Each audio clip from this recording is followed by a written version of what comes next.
สั่งสอนเวนยนิกรสัตวโลกเนี่ยเป็นมากมายมหาศาลเมื่อรวมคำสอนของพระองค์ในพระไตรปิฎกแล้วมีถึง 84,000 พระธรรมขันธ์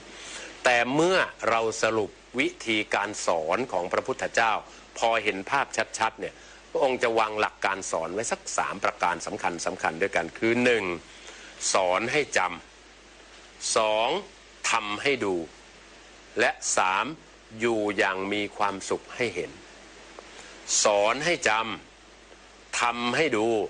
และอยู่อย่างมีความสุขให้เห็น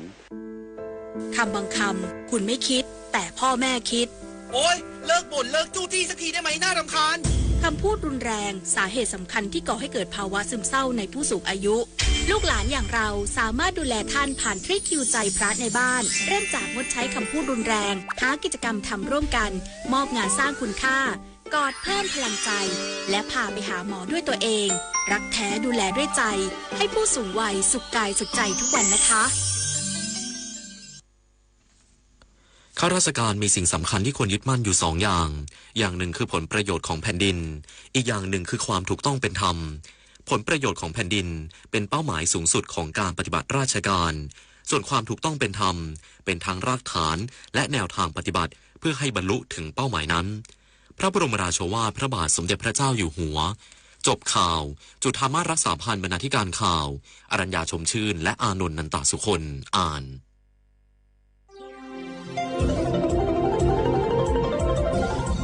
วิทยุแห่งประเทศไทยให้ความรู้คู่ความสุขสถานีวิทยุกระจายเสียงแห่งประเทศไทยจังหวัดเชียงใหม่ AM 1476 กิโลเฮิรตซ์สถานีวิทยุภาคภาษาชาติพันธุ์แห่งเดียวในประเทศไทยที่มีความทันสมัยเชื่อถือได้สร้างอัตลักษณ์กลุ่มชาติพันธุ์สู่สากล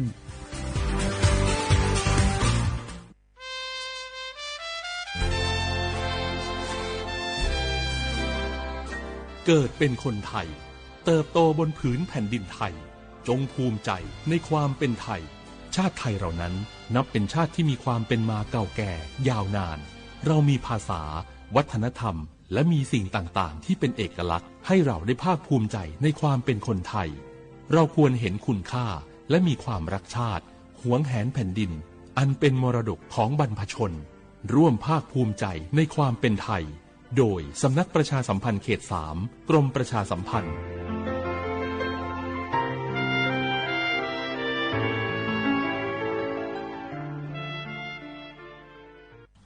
บางคนเมื่ออยู่หลังพวงมาลัยก็กลายเป็นสิ่งนักซิ่งทันทีขับรถต้องเหยียบให้มิดต้องเร็วกว่าไกลแต่ยิ่งขับเร็วอุบัติเหตุก็เกิดขึ้นได้เร็วเพียงเสี้ยววินาทีการขับรถเร็วเกินกว่ากฎหมายกำหนดก่อให้เกิดอุบัติเหตุทางท้องถนนมีผู้บาดเจ็บและเสียชีวิตเป็นอันดับต้นๆในแต่ละปีเพื่อความปลอดภัยของตัวคุณเองและผู้ที่ใช้รถใช้ถนนร่วมกับคุณขับช้าๆแต่ถึงที่หมายชัวร์กันเถอะครับรู้รับปรับตัวฟื้นเร็วทั่วอย่างยั่งยืนปรารถนาดีจากสำนักประชาสัมพันธ์เขต 3 กรมประชาสัมพันธ์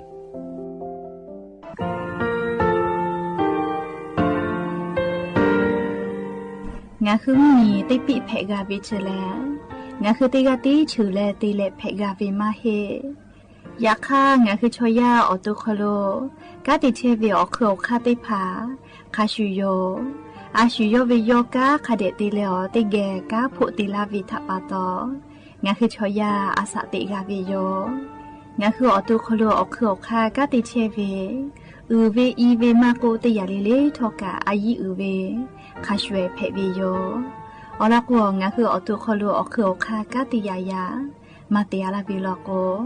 งาคือชอยาทอกาอาสติมากาวิคาชูงาคือมีติปิเพกาวิเจแลงาคือติมูติสุติเพเลอติกาลิเลอาชูโยเวอบูปุตาเวกันติภาคาเสติเกคาเดกากาติเทวิทัปาโตงาคือมีติปิจกิเพลากาวิโยเชแลงาคือเทโจโมโคคางาคือมียาถาตอกคปิลาตาเวปุระเวติเจเสนีเสหปามัชหปานิงาติเจออกขอทามัววิทยาลัยวิชาการศึกษาประสามิตรโกเวออคโล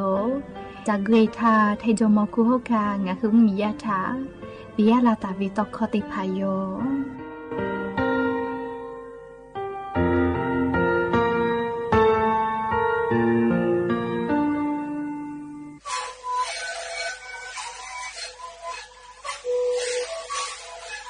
ชีวิตคือมันคือยาแก้เชื้อดีออกเข้าชีวิตและหุบเข้าตัวคือออกดีแต่ว่าที่ไหนเอ็นมาบ้าเต็งที่โอหาสุดที่เขาคิดว่าเฮ้เล่นเล่นหลอกเอาพ่อเอายาแก้เชื้อได้หน่อยดูแลได้ชิ้นหน่อยเล่นถือว่าเอายาที่หน่อยใช้ต่อแล้วก็มันชอบทำร้ายเล่นเล่นและหุบคอก็ช่วยดีและงานและหุบคอก็ช่วยสมองมาเข้าดูในดี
โอ บูดาจาวิโยอย่าเพื่อหาติปอทกาดาจาวิโอยาชอคโลรายกาอบูดาเจ้าคโลงาคือติแกอคอกะเกาะกะดักไอเชวิทัปตอมอลอเปอติกาลิเลชะตาอุยอยาวิโอคโลละเซจาแลรายกาอบูดาจาก็วิโอคโลหะอยู่ลาวิโยแม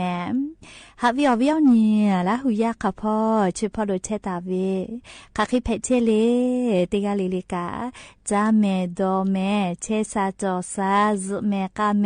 ฮาเลดอซาปิเมนีฮิงาฮาขอชื่อฮิขอเลขอสหสอคโลอลอเปติฮาปาอคโลยาจิเวอยาเลชินิติปอกกะมิลาปวิโยยานิเลติฮาปาจานาวริฮาปาอคโลติชกอนีฟาอินเพวิโยและจะขอนิหินชงาขอสขอโยแมหาวิอวิอนีละหุยาติเผาเตหะลิเลวิอยาฮินาริควายตาและก็นาริทักกายเตหะลิลิงะหุละหุคอตอกไอเทวิโยวิทยุเรดิโอพอAM ติฮิโอฮัสจิกอกิโลเฮิรตซ์เตไลพองะหุละหุคอตอกไอเทวิโยแม่ปุทะเลกันยุพอติพอ Facebook Fanpage สวทเชียงใหม่ AM 1476พอกะไลฟ์สดติตอกไอเชียวอวิอนีละหุยาติพาติแกละหูคอพอนาและนี่คือละหูชาวเจตาโอกาปิดากิเพวิยอมหาเวอวิอนีละหูยาติเผาติสเลเลสุนิเวอยาเลเยกาเวอนีแต่กุเลแต่ตาวิโยเยกาเลงะคือชอยานิมาอคโลเลหุลาจาเมเยกาขอจอดาฮอดาละกนิมาซาโกอตุกาเชซาเลอเป้ากโลอชอป้ามือเวอคโลกะดะไกวิโยยาคาลิเยกาขอปะฮะจอละกนิมามาซาละโกเลเชซาจอซาพอกะหุลาวิโยเลนิมามาซาวิทะปะตออเป้ากโลอชอป้ามือดะเวอคโลกะเลฮาเลมากาวิโยเตเตโกชวากะดีลาวินะเลนิมามาซาวิทะปะตอจะละปะตอเยกาเลงะหุนิมาทาหุลาจาวิแม่เลียอายิอุจาวิโยเอกงาหุยกาขอจอดาฮอดาปุวิลโกไขไกจินะเลียคาทากังกูเชวิยกาขอจอดาฮอดาปุวิลโกกาจากาดอวิโอโบชติภาตาเลกาเชซาจอซาปุวิโอโบชติภากะลุลามาวิเจแค่ชอกะเลียลุลาจากุลากาปุวิเมเลยกาขอจอดาฮอดาปุวิลโกชุกาอชอปะจามือลาวิโยยาคายกาขอมาจอมาฮอดาปุวิลโกอาชุกาโนเกียวมาลากาเลดีดาวิขอจออาชุกามากากาโอวิคาชูเลกาจากาดอวิโอโบชติภาตาเลเชซาจอซาปุวิโอโบชติภากะพอยวิเจเลโนฮูดีดายาดาคุเคบุจายโกนาเลจะลาปะตอเลงาฮือลาหุยาติเยกาเลเลกาจอดาฮอดากาตัวปูนะอาชุยอยากาทะกะอยากคาเดปี Facebook ไลน์ TikTok WeChat อยากปีกาวิคาชูเลโนวิยากาโคโลเชอวิชอติพาทะกะอยากคาเดปีเลไลกาโกเวนะเลอบาวิชอลโกเลตอนยูซาญูเลตอยอเมจาเจดะจาเจเปกขยเจอยากให้ยากาขอลโกเลโปโทมเทกะลาขยเจตอยอซายอวิกะเลโอเคตาเพปีเลยากาเลอายิอุจาเมเลเขกงะหัวเวียเนี่ยละหุยาติกาเลกะยากาขอจอดาฮอดากะตัวโปเลยากาทานะบะเตเลอายิคาเดติปีเลยากาขอจอดาฮอดาละกว่ามาติกากะจากะดอวิเจเลขคนนี้หิงาหาขอชิฮิขอลีจะขอสอขอโลนหุดลอเกือมาแต่เลนหุดลอเกือมาจอเลนะเลอยากข้างคือชอยาติกาเลกาอาสาติเชเลซาโวเชเจโลขอดลอเกือจอวิเจเลไลกาโกไลยาดอกเชตุโยเลเอกงาคือดอนจอเวเลอาสาเสชงาโคไตวิชอติผานะลีนี้หิงาหาขอชิฮิขอโลดลอเกือไตจอเวเตจีออลือตะกอติชาจีเลียสะมาเราวิถาปะตอจีติจาเสลอกวมอลาทาเยตุวิพุมาโจจีแม่นี่เลวุสพ่อมากะละเฮวิพุติผาตาอยู่เยเจเลติผาลอกวุสพ่อวิพุกะวอยู่เยเวลาเลจีชาเจ้านะเลเสยาติยาเลงะคือออกาซาจอวิคาสเจติเจเลจาวิดอวิพุสเยวิกาเลอาชูยอวิออกาซาทากานิวิเจเลเขก็อยาติยาจีชาวิยอจเลเลผู้หาซาวิมาลาจเจงายาติยาเลผู้เยเวสติติเจ ขอยาเตยาเลียชุยอตุทาเลฟูกากิตัวอปูดอลกุกาเตวิเจสยาเตยาเลปูลาตาวิอยาอคโลงะคือกาฟูกาเพจอเวยาคืกาญุกเตพาลโกฮิยูกเตพากอเพเลเลยาคืกาญุกเชเตพาอคโลมากากอเตยากิตัวอปูเลสติตาเจเลเจเวเลเลนี่หิงะหาขอจีขอคโลงะคือดอลกุไตจอเวนะคาเตลอเลเมื่ออายุจาวิเตมาเลเชซาจอซากาปุตัวอปูเลงะคืออตัวไคกาตินิหาซาจอเวเลเสริพาดอลกุไตเลเลเชซาจอซาปุตัวอปูนะเลอาชุยอยากาทากะคาเดนิหาซาเลอาชุยอตุกะคาเดหาซาสิแม่เยก็คือปืนเชอลี่ยาปายามีดาลากาวิชกะเยกะขอรอแม่ลีออเปาอีแลออลปืนติกาวิสละคุเพวิเจเยก็งะคืออายุจาวินี่คือเยกะลอลีเยกะขอมาดาวิทยาทาลีออบาพ่อตอลาวิกะดักกิตุโยเยก็งะคือออปาอิเตภากะยาปายามีฮิยุกุดะจาเวลีตัวยาเตภาคาเดเตมาปีเลไลกาลอกยาปายามีฮิยูมากาเวเลมาดาเวติเตเวทัปตอยาปายามิกาอปอยไขโกคิเตกวิโยเลไลกาโกเวมอาโลโลยาชโกอาชัวชูเวเลโกเวเลยาคัญญาญโกเลอปอยาชูเวโลเจเลเมฟุตาหิมาโกติโตลาเวยาโกเนคือยาปายามิชอเนคืออปอยเวเมอือเพเวโลจิเมเลยาโกงะคือเตปอเลเลยาปายามิทานิเวติยาทาเนคือเวเมอือเพเวโลเมลีนี่คือคาเคโกยาเกาเคเกวิโย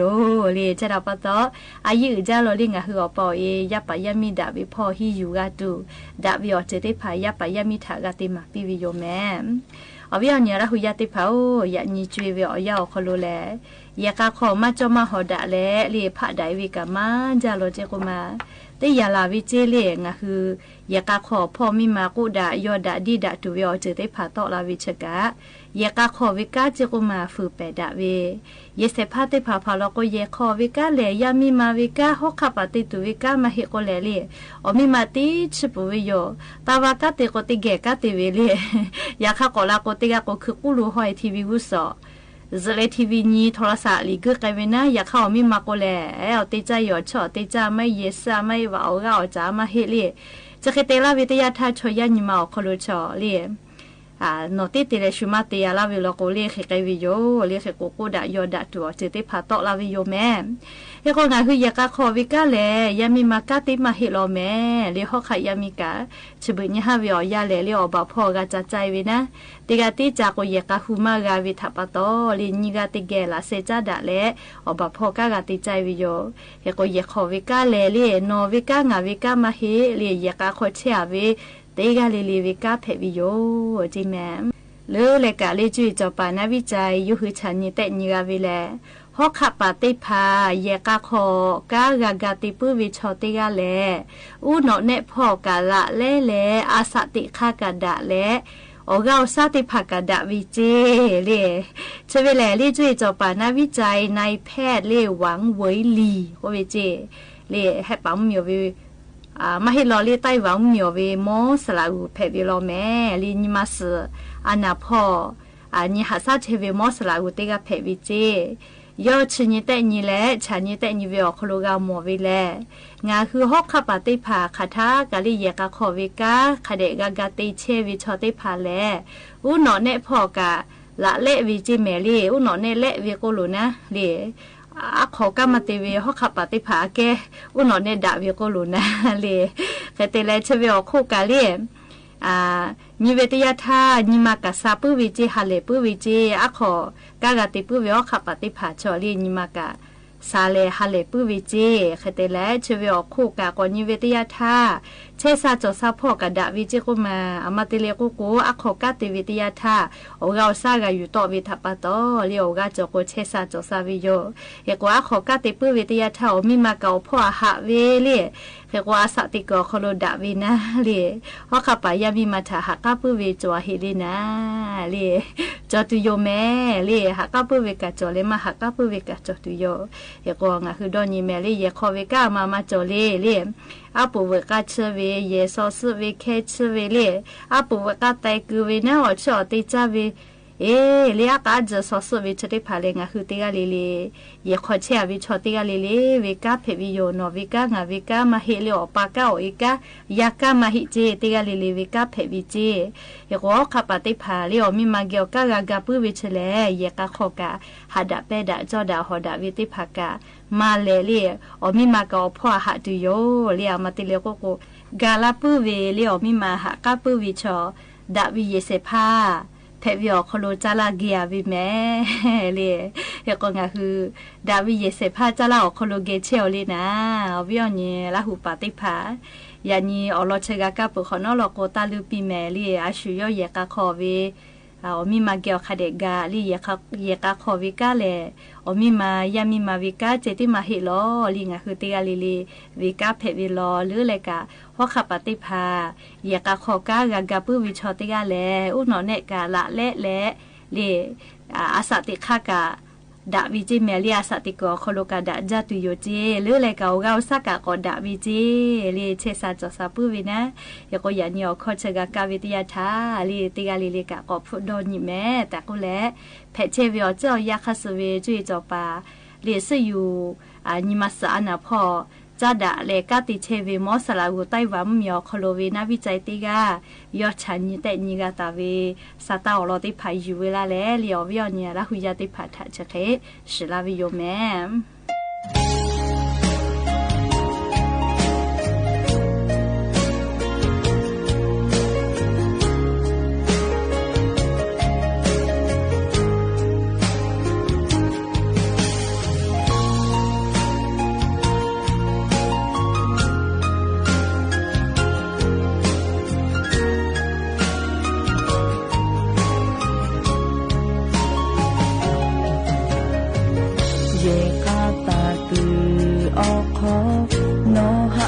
ชอยาเพเลโนเวเยเชมากาเพเวโอทากาตาเลยานิคากาฮาลาปุเวอบิปาฮาจาเมโนเกติเกกาเชเลโนเวโอเจยางาโอโตโกเมมาโบราโนภะนาหะจาเลโนโอโคกาติเยเวโนโปโกโอโนชะนาโปมาจา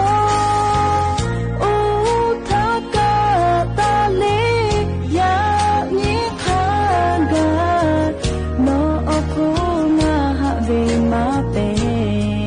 ชิเลโนเกติเกกาเชเลโนเกติเกยากาเล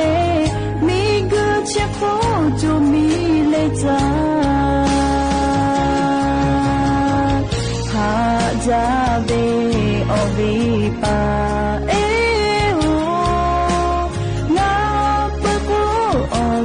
ชะตาจอปีเนโนมาเชวิสเวของาติโกสเลมูทิกะฟูบุตุโดมาโตโนงานีกะหะเวเตนีอาเกโกเตนีเชฟูโลดิเคอุจา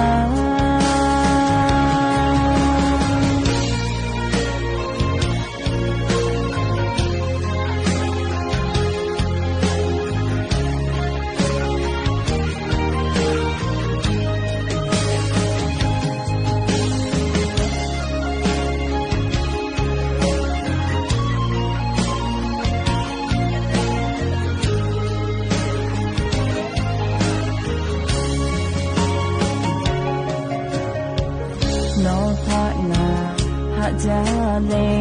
โนโอโคกาติเยเวโนโปโกโอโนชะนาโปมาจาโอทากาตาเลยานิคากาโน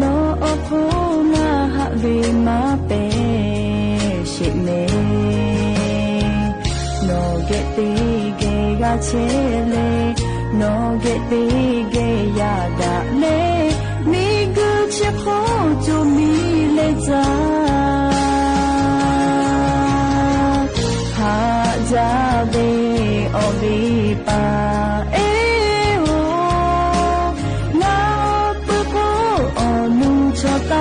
就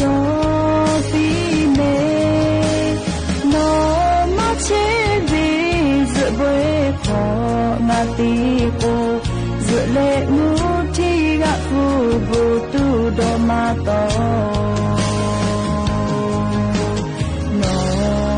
那你个哈维得你阿给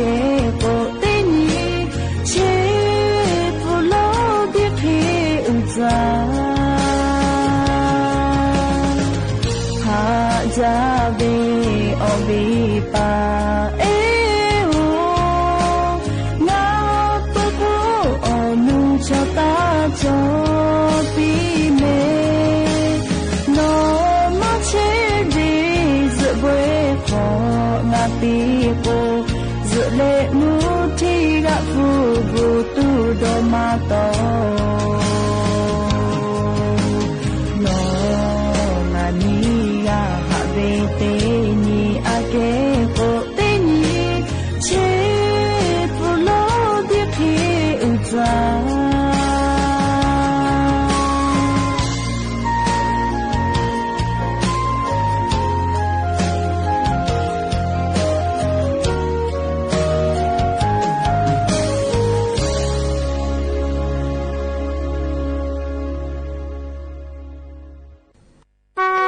这里到阿布开表也有。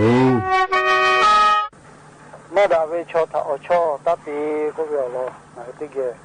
那些，你把它设计的脚考了，在本来你看要不得要考了，切为的要考了，对你可干嘞，木好木一路拉回去，可得了木好木一路拉回要考，在本来去为你看。我们去为了的桥去拍照一路记录，的桥去坐考坐那地价位坐海位考记录，嗰啲咧拍照要记录的桥他拍我湖了去坐考下啲马比大位，那个坐海位考记录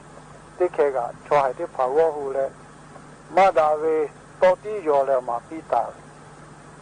第二个来木苗为他五百千为叫么咯，这个多嘞。他的卡奥巴罗个他不接的叫去不咯，目前起来个这钱为，我为的要好咯，在做的开了嘞，古阿拉为这，他老白老低白老，要为么他一有路有老，我来古阿拉为这，叫么咯去哦就干嘞，那起码叫了个都叫要低配的老的。起来了，这包地都了50号改了，改了，他的考好了，他就要考了，为了让这个结为的，他就要考了呀，为的呀，在真爱的开的包好了嘞，老没了，接了，一个多了，我加了过来，在真爱为要么路他都要比为的，可得了要么路去阿家。啊，说他的开毛为过，那个为过，到白了，低白了，一有路有了，过来过诶，那的开过，拿来没了，那接了，一个到了，我家了，过来过了喂，还有了喂，卡开嘞，俺那么个不比他，俺也喂，在做喂，卡开过过来过过，俺好开。为啥拍的拍我湖了？大为多考的马拉嘞，啊，大为多考些地要不为有，不为这，然后俺为要敲开为有，俺要为的开哦，在做的开个俺为你有，要敲海为考，接来为把到敲海的拍要他嘛，比如开，要不到了为有，不比他叫马路去干，哦，等于都下俺爱的拍到，马大为他。我确定我马达维考要到了咯，大维他我确定我大维考要到了咯，后来我干了就没路干， มาดาวิถาชอบตีโลโคมาดาวิชอบเพโลดาวิถาชอบตีโคชอบดาเพลาโลเตที่อยู่ตุจะเพลาวิจีให้คุยยันยังกันนายชอบตีเชวิโอชอบปะที่ผาชติตีตุโลวิโอมาดาวิก้าขาถาตีเชวิจ้าเชโดเชวิถาบุพวิโอจุถาจ้าเชวิโชวิถาชอบตีวิโอยังกันมาดาวิชอบเพไกวิโอยาข้าดาวิถาอาชาติวิกาจาวิโชติผาถาจาลาชาติวิโชทังอโยชติโลกุนายกาตาวิโชเทลาวิโอแต่จะเป็นอะไรติเกเลยอย่าเพื่อให้ปอชละกาลาตัวออลอติผาจะกิไม่จะได้โยแม่กะพอนาเลโอกาปิลาเชเวติกาลิเลจาเมดอเมซเมกาเมฮาเลดอซาปีอบูจาเมเต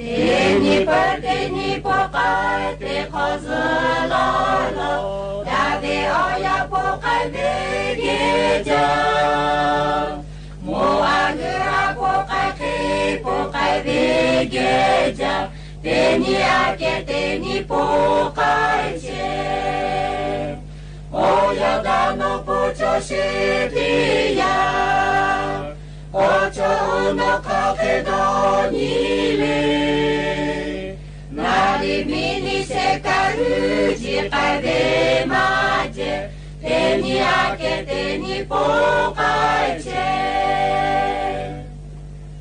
เตนิปะเตนิโปกาเตคอซลาโลคอสอาสโกกาลาเปโลนิมาอสโกปาเลคริโปกาเตโลโอยาโจชิทาจุจาเตโลโอยาดาโนปุจชิติยาโอโจโนคาเกโดนิเลนาริมินิเซกาอุจิกาเบมาเจเตนิอาเกเตนิโปกาเช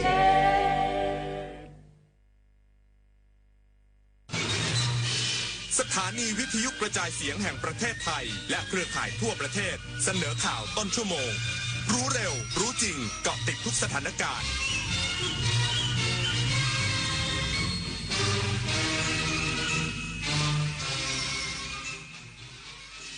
รับฟังข่าวต้นชั่วโมง 21 นาฬิกากับอานนท์ นันตะสุคนครับรัฐบาลสั่งดำเนินการปราบปรามยาเสพติดรูปแบบใหม่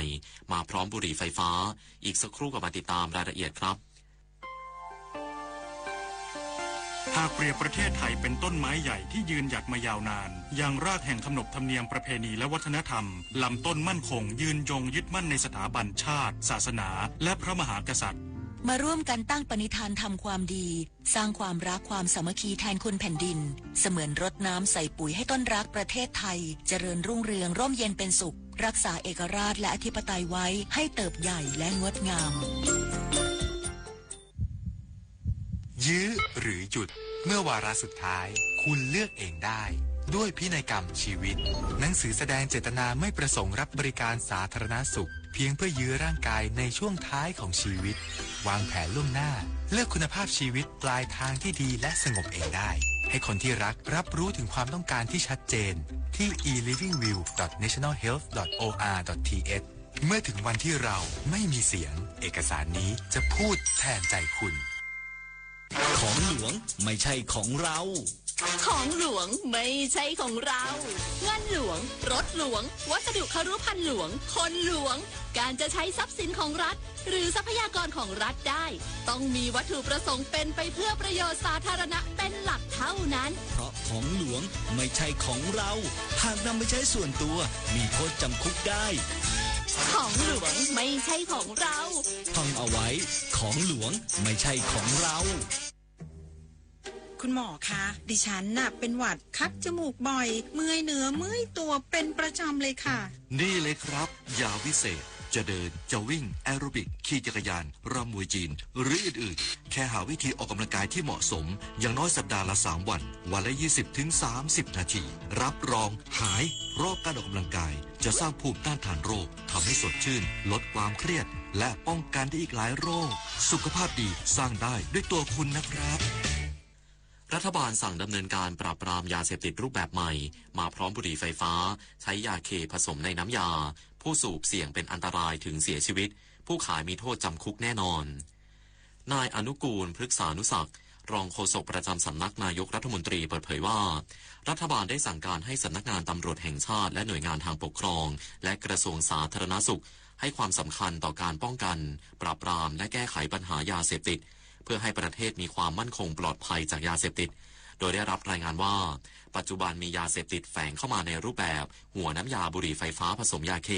หรือที่เรียกกันว่าพอตเคซึ่งขณะนี้กำลังเป็นที่ระบาดหนักในกลุ่มนักท่องเที่ยวกลางคืนทั้งนี้เคตามีนเป็นวัตถุออกฤทธิ์ในประเภท2ผู้เสพมีโทษทั้งจำคุกและปรับส่วนโทษของผู้ผลิตนำเข้าส่งออกจำหน่ายหรือมีไว้ในครอบครองโดยไม่ได้รับอนุญาตมีโทษจำคุกสูงถึง7ปีและโทษปรับไม่เกิน 700,000 บาทกรณีเป็นการกระทำเพื่อการค้าหรือการก่อให้เกิดการแพร่กระจายในกลุ่มประชาชนมีโทษจำคุกตั้งแต่1ปีถึง15ปีและโทษปรับอาจสูงถึง 1.5 ล้านบาทโดยยาเคตามีนหรือยาเคเป็นยาควบคุมเป็นวัตถุออกฤทธิ์ต่อจิตและประสาทในประเภท2โดยเคตามีนจะถูกใช้ในทางการแพทย์แต่ในปัจจุบันมีการลักลอบนำยาเคตามีนไปใช้ในทางที่ผิดทั้งนี้หากพบเห็นการลักลอบนำยาดังกล่าวไปใช้ในทางที่ผิดสามารถแจ้งความได้ที่สถานีตำรวจทั่วประเทศหรือสายด่วนอย 1556 กด 3หรือหมายเลขโทรศัพท์ 025907343 หรือผ่าน Facebook FDA ไทยสำนักงานเกษตรจังหวัดระนองส่งเสริมการทำเกษตรปลอดเผาลดปัญหาฝุ่นควันก่อให้เกิด PM 2.5 นายสุภลักษณ์เศรษฐกุลชัยหัวหน้ากลุ่มอารักขาพืชสำนักงานเกษตรจังหวัดระนองได้เปิดเผยว่าสำนักงานเกษตรจังหวัดระนองได้ตระหนักถึงกิจกรรมในภาคการเกษตรซึ่งนับเป็นส่วนการเพิ่มปริมาณหมอกควันและก่อให้เกิดปัญหาฝุ่น PM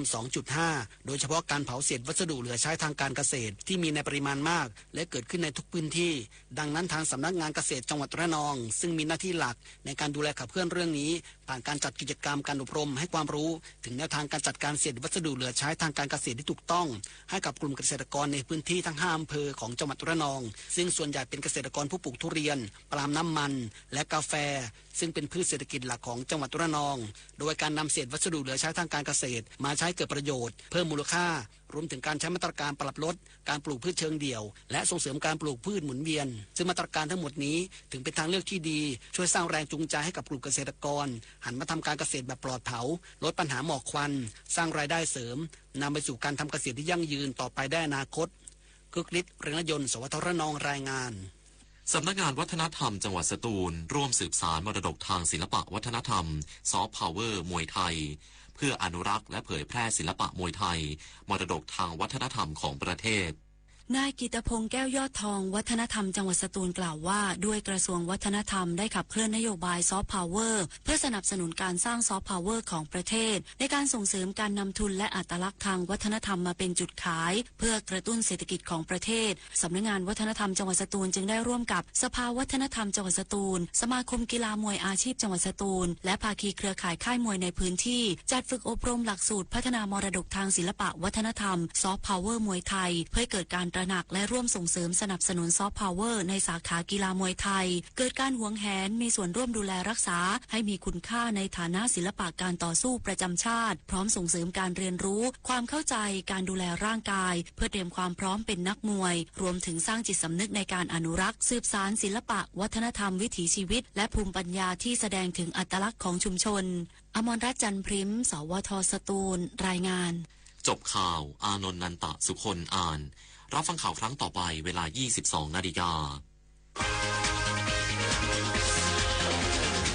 ติดตามข่าวที่นำเสนอไปแล้วได้ที่ www.thainews.prd.go.th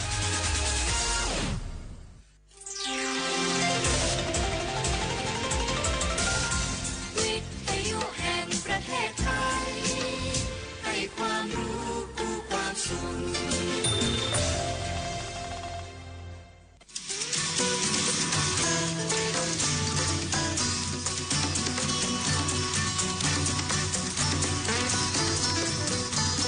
บนเส้นทางของถนนสายนี้เรามีบทเพลงเพื่อชีวิตดนตรีกวีศิลปะวัฒนธรรมวรรณกรรมมาฝากคุณทุกวันเสาร์และอาทิตย์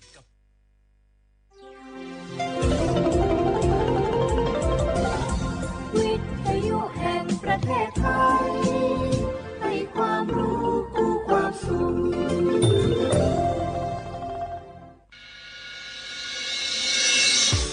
านีวิทยุกระจายเสียงแห่งประเทศไทยจังหวัดเชียงใหม่ AM 1476 กิโลเฮิรตซ์สถานีวิทยุภาคภาษาชาติพันธุ์แห่งเดียวในประเทศไทยที่มีความทันสมัยเชื่อถือได้สร้างอัตลักษณ์กลุ่มชาติพันธุ์สู่สากลติดขัดเรื่องการรักษาไม่รู้จะใช้สิทธิบัตรทองยังไงไปที่ไหนได้บ้างต้องการร้องเรียนร้องทุกข์มีคำถามมากมายเกี่ยวกับการใช้สิทธิบัตรทองสอบถามได้ที่สายด่วนสปสช1330โทรฟรี24ชั่วโมงตอบทุกคำถามให้คุณรู้ทุกเรื่องเพื่อไม่พลาดทุกสิทธิการรักษา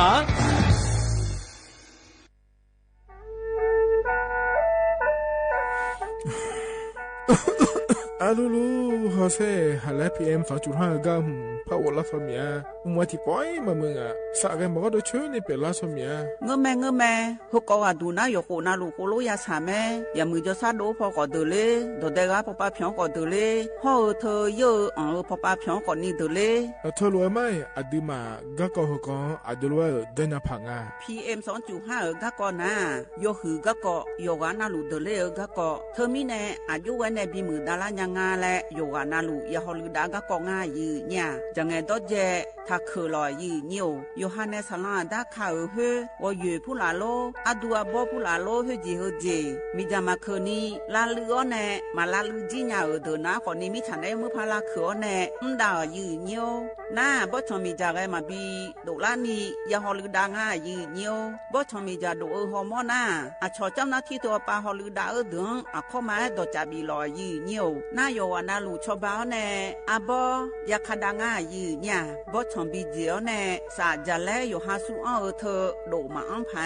ยกานาลูอาลาเจ้าที่เขาลอยกัวเน่ยกาเน่อดัมไปดาวมือดาลาเน่ยกานาลูสาก็พอปะมือดาลาญาพายอดีมาไทยช่วหายกานาลูห่ออาชอมีหองช่วหาโดเดกาลาเดอสายมือวงอัญญาพายยอลบิโลและโยวานาลูตะกอลวยยาฮอลูดาง่ายยืเนียวเฮกันนิยอนดอกบดาบ้านแน่สำนักประชาสัมพันธ์เขต3กรมประชาสัมพันธ์พอปาแน่จากการแน่งา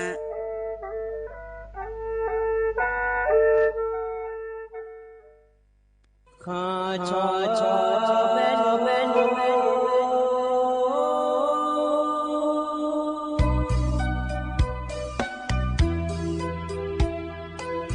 你照顾灵啊，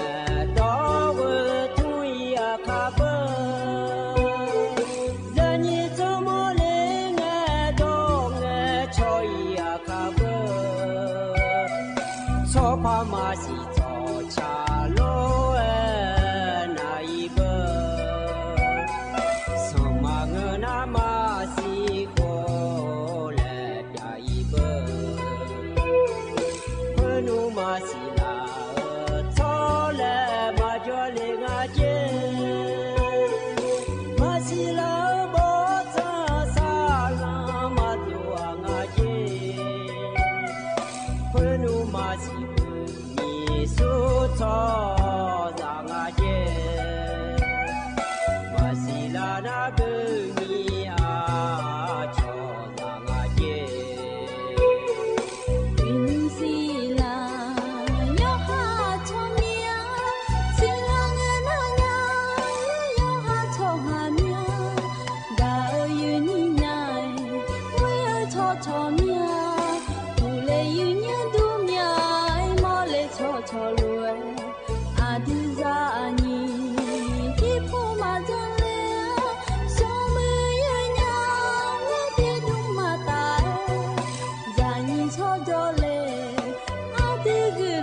อุดุธรรมายืเนียวยมจีแกยืนี่ในพยาทนจุลาแม่ยืเนี่ยยมินาลุทนจุลาหลวยอายามนาลิทิลากาดูนาลีเวลานแน่เชิหลังเกินเนียวทนจุลาแน่ก็กอที่เจจื้อพยาจากาในละแม่ยืเนี่ยยมจียืนี่ในทนจุลาอเดาเขาอันนนาโฮจินังเกลางาอินาบาลาสีนาขอนี้แกลาและคู่สีอาโหนาขอนี้แซทิโฮ มีชมอันนองนาขอนี้ย้อนนองเงินนองเกล้างายีเนี่ยว่าอาทิเงินนองว่าที่เชื่ออยู่เงินนองบาลาสีอัดดอมเบลสีอาหุนีพังยาตากูเชเยโฮยมค้างนาขอนี้ยงกะอายำอายีเนียวอยู่กับนาหลวอยู่เวนอยู่หามาดูลาลุมญาแลอยู่กับลาลุมจ่อลอยยีเนียวเธอมีจาวดัวแน่วันนี้ผู้หลายจังจังไงจ่อรอบช่องอินแน่ลอยยีเนียวอยู่หาจังจังนาขอนี้ลามีอีกข้างดัวแน่อยู่กับลุมนาขอนี้ลุมมานาไงลามีเดยีเนียวเดกันแน่นาเนี่ยเดินในชักกาและพันหาดามายีเนียวนายเดินในชาอัดดอมเบลตีนาขอนี้อันนี้ศิลาในชากาตะกอลัวนะฮะเบียดามายีเนี่ย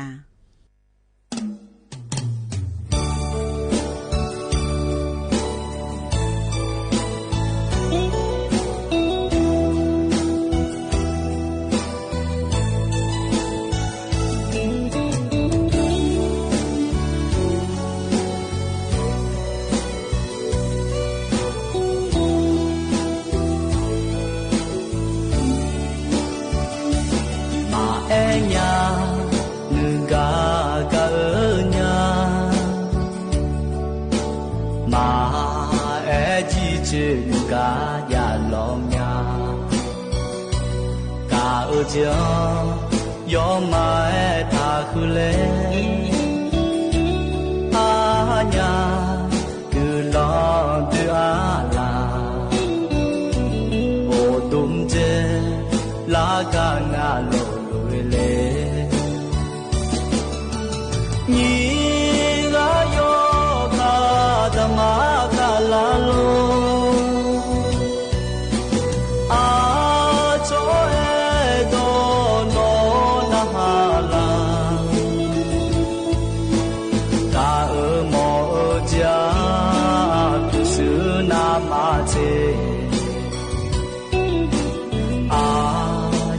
นึกาเปเลยิ่งมองแงคุยคือเจออิมยาลาเจมาเมียลาอยู่มาชานีเอฟอนีมาแงเลยญาโนอาญาขนายกะขออาญาวอลามีนีกาโยคาธรรมาคาลาโลอาโจเอโดโนนาฮาลากาโมจาตุสุนามาเจนึกาเปเล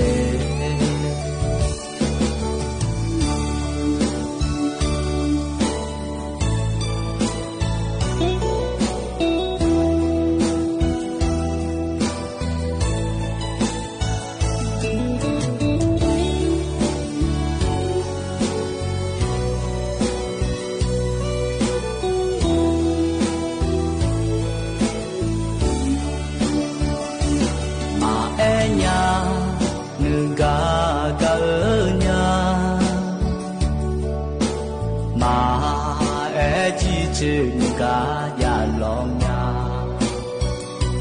กาโอเจียอมมาทาคุเลอาญาคือลอดูอาลาโอตุมเจลากางาโลดูเลนีกาโยคาธรรมาคาลาโล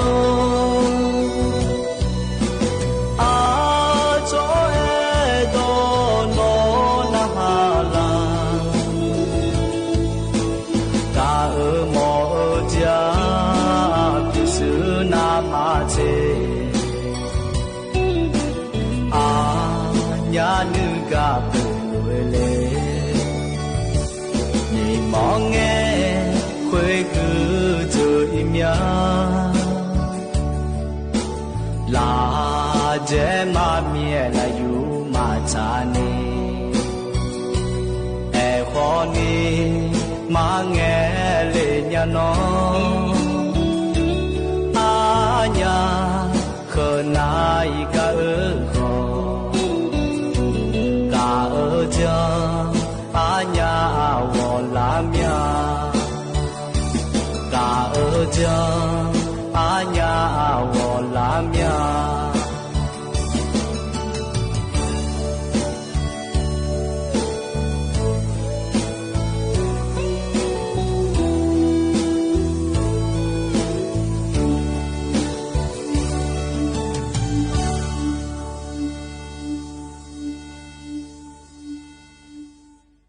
อันนี้สิลาในชาเรยันนาหาเบียวด้วยหล่อยีเนียว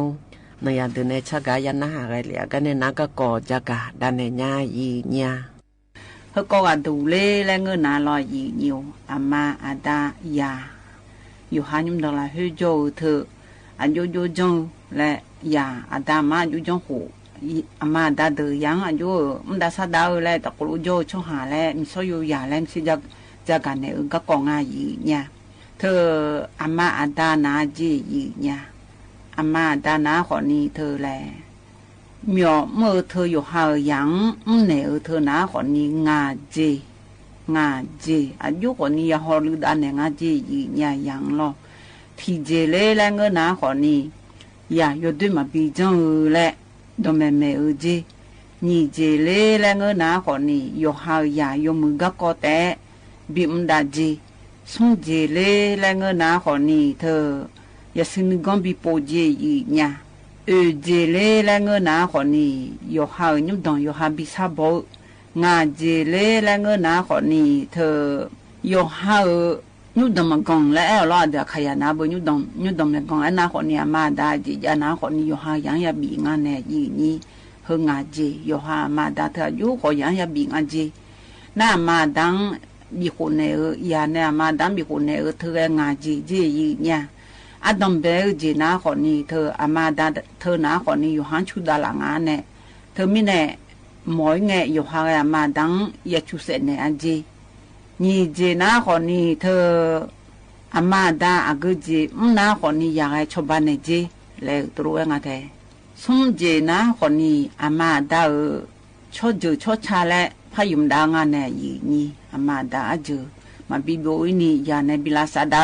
งาเจเลและเงินนาขอนี้เธอยาและเดเลวลวยอามาดังกระดองชิวก็กอจงเนวเนี่ยอามาดาและน้องซีนี่หรออยู่หายาน้องซีเนี่ยยูดมเมกงไอบินเนี่ยมันช่างงาและตัวบินเนเจยีเนี่ยงาเจเลและเงินนาขอนี้อยู่หามาดาซีบิวนาขอนี้กุลองซาจีเฮ้ยยาเนี่ยมาดังจงเนวลอยีนิวน่าเธอหาเจียเนี่ยมียังจงเนี่ยและเธอนาขอนี้ทีเจเลและเงินนาขอนี้อยู่หายังชาเจอนะเฮกานางยามียามาเดและอยู่นาลูบิสิญาเจนี่เจเลและเงินนาขอนี้อยู่หามียังมหอเทเจสมเจเลและเงินนาขอนี้เธออยู่หามียังนึกมาลาจนเนี่ยรอมยังมียาที่บนางานเนี่ยอยู่ทับปุยเจอยู่ก็อยู่จกอีมียังหัวเนี่ยมันจ่อยหัวเนี่ยมันจ่อยแล้วทำอย่างเจนะคนนี้เธอที่ปวดนาล่อเธออยู่หามียาเนี่ยนู่นขออยู่มือเจอยู่ชาเจนะคนนี้อยู่หามียังคนนี้ชิหือเนี่ยอยู่หามียานู่นขอเกลือแล้วล่อยีนิ่วน่าเธองาเจนะคนนี้อยู่หามียาจอมีช่วยเพื่อดุเหตุโลกอายอยามอายอกึ่งเกลือชาลางาและบินเอเจยีเนี่ยอันน่ามียาในหาจียังจังเนก็เกาะและเฮนาลอยยีนิ่วเธอทีเจนะคนนี้ยุ่งเหยิงรออยู่หาอีกข้อยุ่งเหยิงอยู่มือพายอยู่ลือและลือเนเจก็จีอยู่มือจังเนลอยยีนิ่วอันน่าเธอนี่เจเลและเงินนาลออดอมเบจีนะคนนี้ข้อยุ่งเหยิงอยู่มือพายลือเนก็จีคนนี้หาจียังเนพายจีนะเนเลยลอนี่เจเลและเงินนาคนนี้หาจีอยากชอบมาโล苗唔夠有許多路咧，唔寫多路嘅可能咯，有冇怕嘅嘅當條呢？我撒干嘅而知，佢有下還只有坐普蘭咯撒干嘅咧啊，只有可能有下你路都坐班嘅啱呢，從這裡咧我拿可能佢嘅阿里路都啱有下還只有咗拿可能有下嘅坐呢問嘅坐一年咯，佢咪係呀下只路問嘅坐一年，那。這裡咧我拿可能有下只人呢，唔到啦，票嗰個阿姐姐有下票數，阿姐我啱呢，有冇怕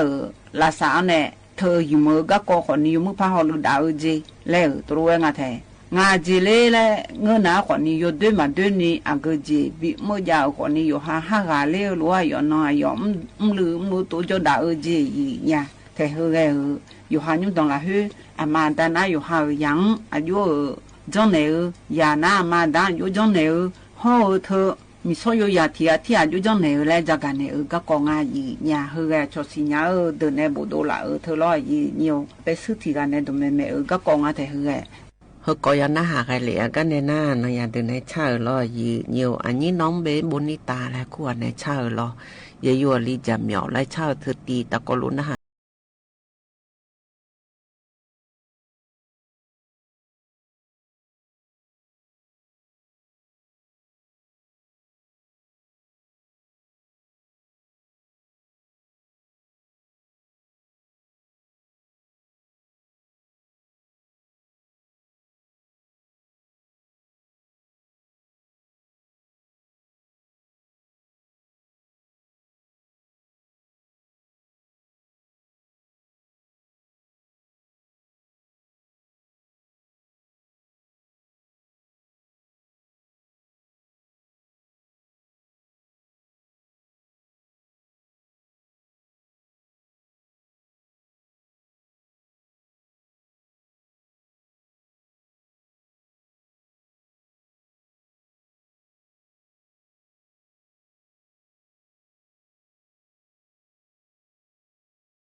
表都为了一牛和干的那他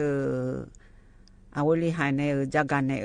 ก็ก่อรอยยี่เดือขยานาคนนี้ยมยามมายมยามมูโจดงเงป้าอุโลอาคาโลโลเมียอาคาโลและป้ารอยยี่พามีอาคาโลและป้าหือนาคนนี้ยุปัญญาและจากอาวุธหายในจากกันตะกลุนหาดามาเนี่ย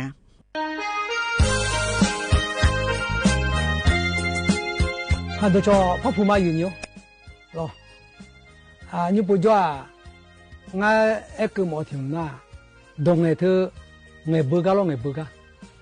动的我嘛独立干了，就节目苦头嘛独立干了，没有过老骨头了了。哎，好呢，那动我呢，动我这来爱动我，嘛苦动啊了，有好多有好面的，有好多有好差，有好多有好我面了，后呢都没有过。有提前苦干呢，苦饱了，苦饱了，后来个家狗来家里，就好呢而已，就多呢而已，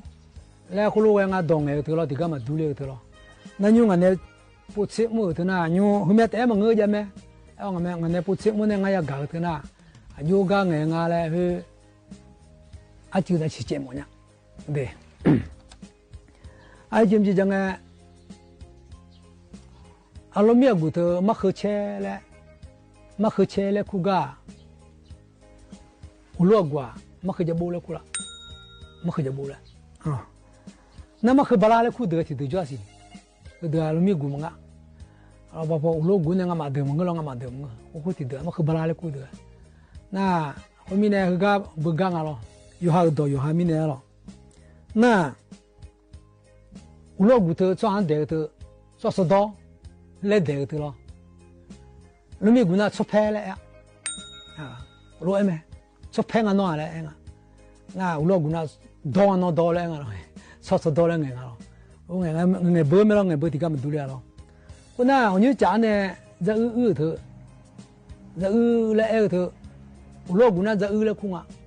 在来了，那在吹来空啊呢？阿拉没顾那在吹下来，那我们那在来空啊，我老顾没呢。那老面瓜在吹来都苦啊！那老骨头喝不没？喝不啊！来后头那老面瓜一不没？一不啊！来哎啦！我老骨喝来那老面瓜一来东呀，喝不那一不来东呀了。我老呀，可能啊偏帮苦哎，好了。我老骨那啊偏我来苦啊。评估了，那路米古那阿妈毛，来阿包了库那路米古阿达毛来库，库卡好呢，乌老古那来得库，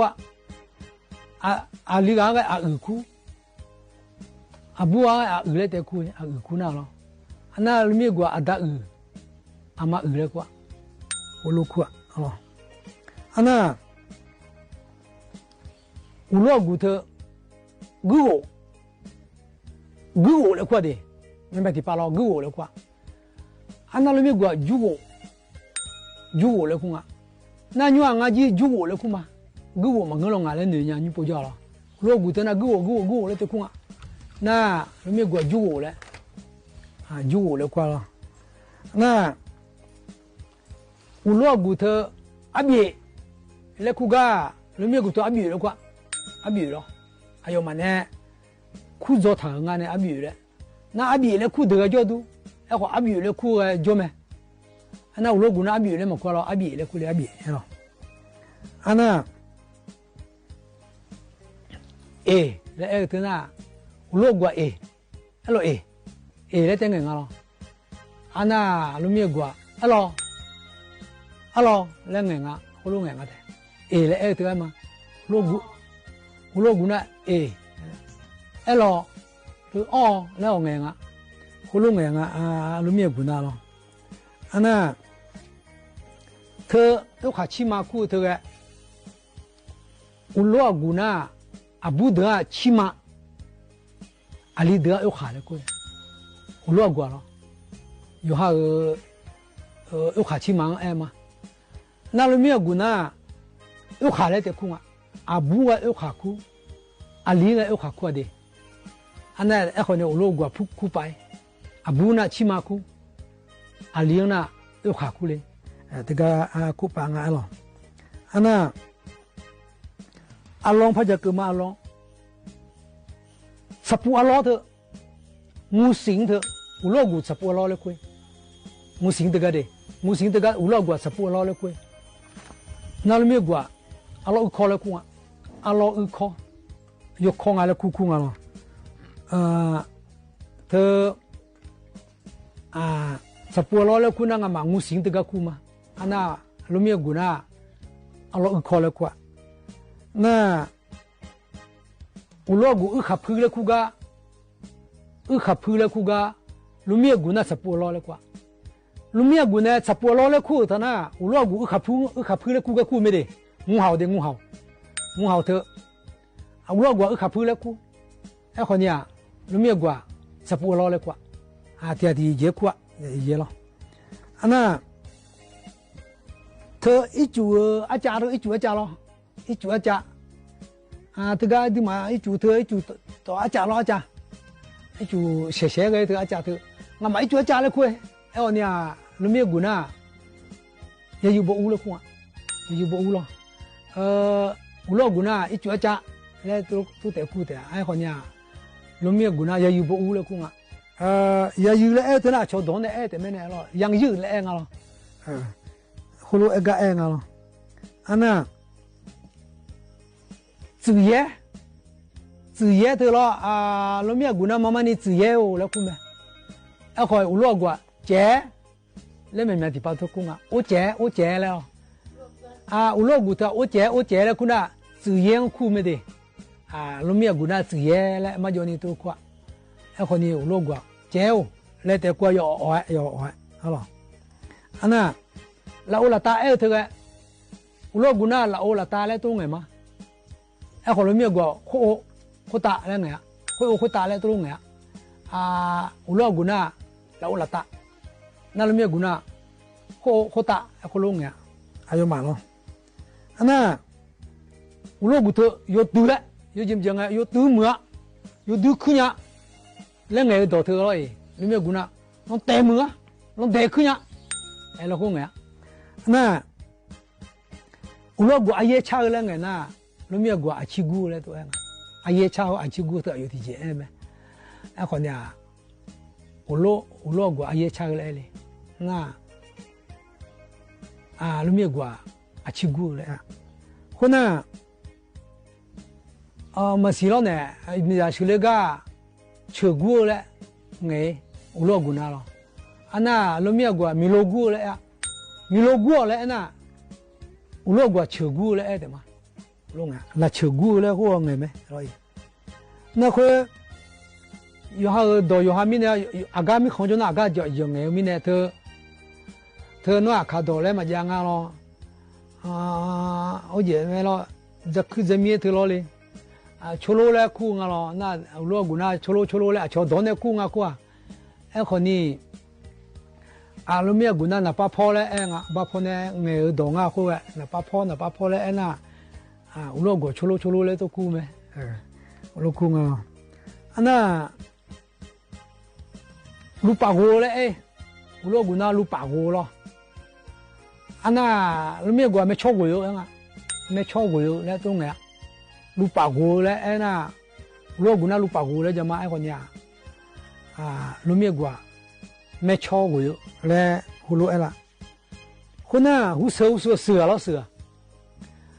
อุโลกุน่ะหูเสือเลยแต่คุยอันน่ะลูกเมียกูน่ะสับผูเลยกว่าอยู่ที่เจียงคู่ไหมอยู่ที่เจียงคู่ไม่ดีก็เราเหมือนเว้นตาเลยเราบุเว้นตาน่ะก็อุโลกุชกขาเลยคุยอันน่ะลูกเมียกูไม่โตเลยคู่อันน่ะโลอับเบอร์เธอโลอับเบอร์เธองามานะอุโลกุน่ะโลตาจอเลยคุยโลตาจอเลยคุยอันน่ะลูกเมียกูน่ะโลอับเบอร์เลยตุคู่งานเนี่ยโลอับเบอร์เลยคู่งานอับเบอร์อุดุเลยเมียคู่งานเนี่ยงามานะโลตาจอเลยคุยอุโลกุแล้วอันน่ะอุโลกุน่ะเธอบังเกอร์เลยคู่ก็อุโลกุบังเกอร์เลยคู่ก็ลูกเมียกูน่ะมาขอเลยคนละคู่งานมาขอเลยคนละคู่งานอันน่ะ เธอมุขเด็กเรามุขเด็กเรากูจีมุขเด็กแล้วมุขถอเลยตัวงาเราอันนั้นเรามีกูน่าจะบุเด็กแล้วกูรู้เองอันนี้กูรู้ไงเบื่อนั่นว่าไงคือไงสู้แล้วไงคือไงสู้แล้วกูจีเขาตุ้งไงกูจีชัดเจนอะไรหรอไอ้คนนี้มานี่ไงนะยูอดีตข่าวโดนเนี่ยไงมาดูโดนเถอะนะเขารู้คู่พังอะไรเองอาบ้าเลยยังไงอาบ้ามุขถก็เถอะนะอาบ้าเนี่ยเลยเองน่าบ้าชีเนี่ยรู้บ้าเดียเนี่ยรู้เลยพอบัวงานอยู่หรออันนี้ชอบเธออดีตข่าวคู่พังคู่ยาเธออดีตเนี่ยคู่มายาวเจอดีตเนี่ยคู่มายาวเจพระเอ็นเลยมากะอากาอากาศเทโลงก็บิดมาอดีตเนี่ยมาคู่เกอเจอดีตมันเนี่ยมาคู่ยาวเจ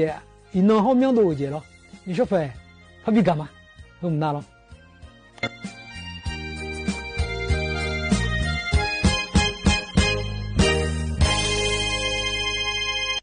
อาวุลิหันเนจากายันนะหากะเลียกันในนาขอนี่อาบูฮอเลียโดชะกาเลยพันนะหาเปียวดามายีญาเธอโยสางอาลุชาแหนจนยามาลูและชาหือตีรอยีเนียวตะกลุนะหาเปียวดามายีเนียว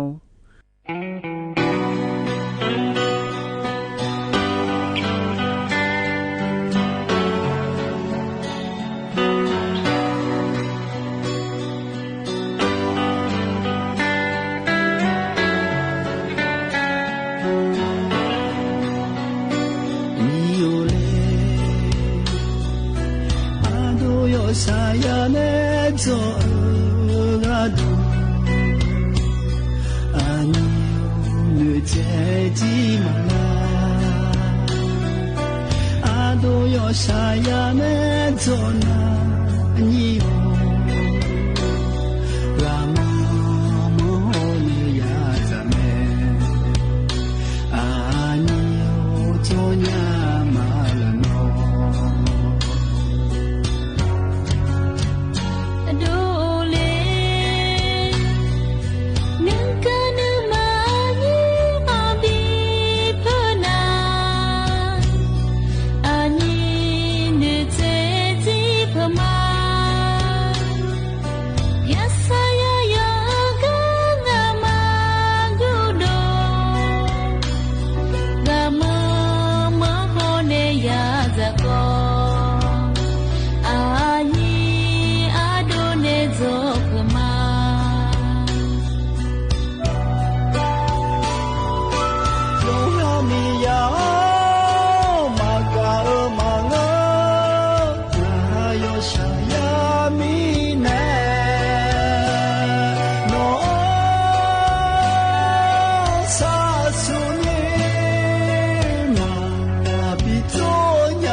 saya ne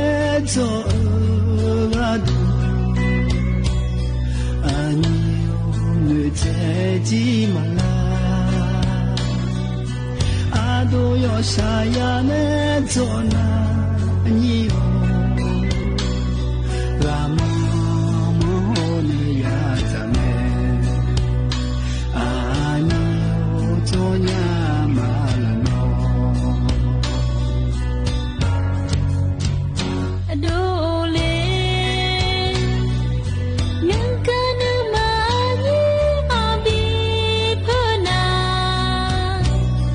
Ani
ยันนะหาเบียวดูไว้หรอกันเนี่ยนะอายิมเจอเนี่ยชิกัวกาเลยพระบินนะหาดาญายีเนี่ยมาที่อาจารย์เนี่ยแล้วนอนเนี่ยอยู่หลอกค่ะว่าแล้วมาแต่นี่ถ้าจะดีที่ดูจะนี่ไงละบาเทงก็เลยเหรอ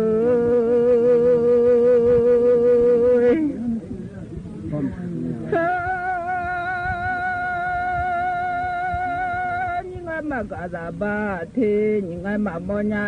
ซาบาเพียวซาสะพัดชาโลนาลังอาหาเดสะพามาสิญาและโซชา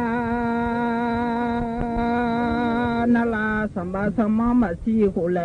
เปียลาสะพามาสีโซชาโลนางมาสีลาโซเลมาจอดูเล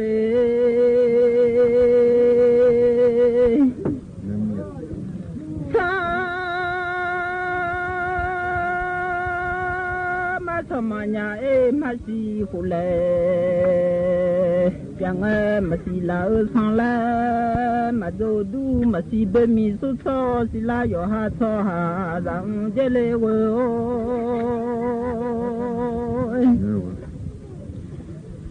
มาดาลเมญาอาโชงาซาดาเลลเมโยหางาชาซาเจザニソジュセニャチャプロジャテセニャジェザンジェウ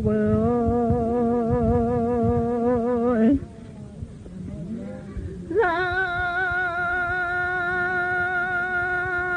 ニソジュセニャチャプロジャテセニャジェロビヨゾニャセロヨジェザワンแต่นี่ดอทุ่งมาตาดอจะเลยมาคือเมียโอ้แต่มีมิเจงอาหาที่อาซา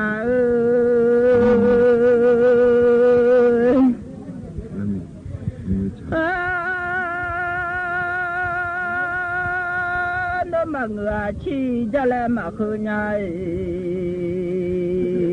จะเลยมาเงือชีจะเลยมาคือบุโรเลโอมาชาอดอจาและมาคือเมียจึงอาศิลีและท่าทั้งมังเงินยาซาเลและทั้งมังโอ้มิเจมากาซาบาเฮลท่าเจอเด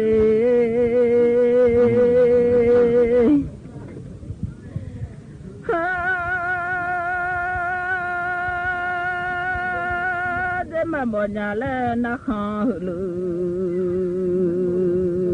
อท่าจูเลรันทจออดีที่ดูน้อยมีคือยำพงเอาเชยชายญาย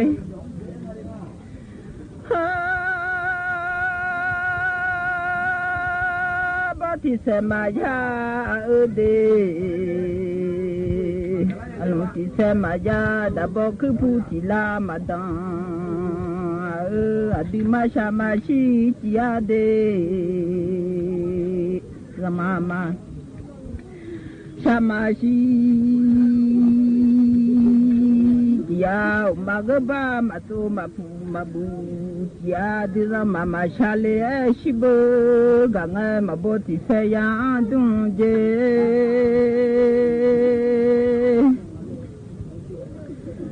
ma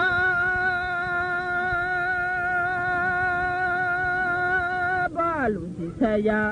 du ma je da bo le o ku pu c'est la dent Aduma Ale adizani saga salon thura na buta zeji saga sado ngai na mya dani soja du ti ma de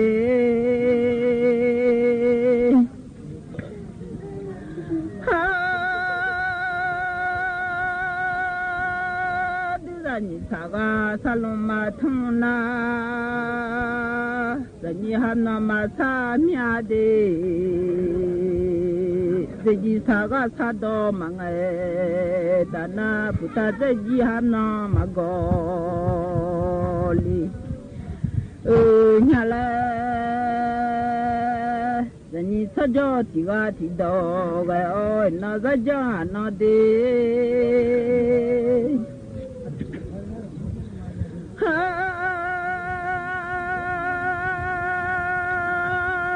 Nam Raja Ana Buddha Deji Saga Yoya Lungai Na Yomi Kuyam Nyale Dani Saga Salum Matuntana Lokema Mujizeza Dunyale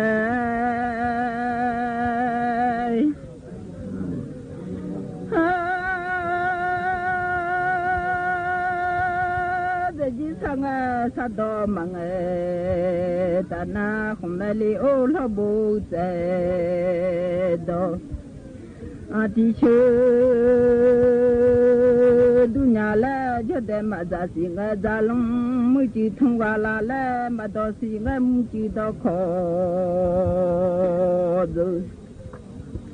la la le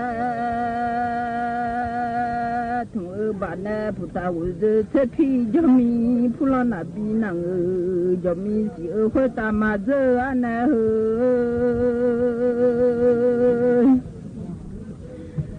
ya me la khota ma ze lia ma siam je khasi ti dong o mata khata ti kha che tele ha Mila Khan Tati Khan Chö Tele She Mizanu Silonum Gai Male Mia Mizanu Ganyu So Khabe Maboade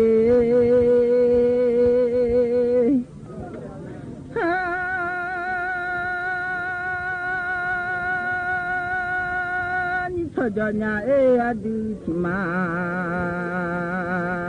La puta wude se pi bana pulan le onabi nang ba na tatum mudale budo sajanyu soti na laga so munyu soti za ode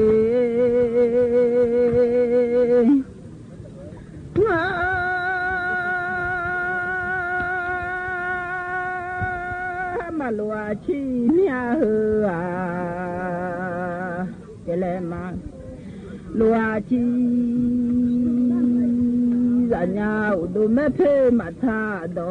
Jelema ku mia o cho pulana binang udo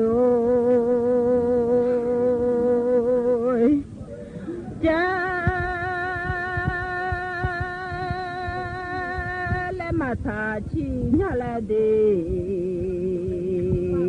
Bulole o mata do za nyale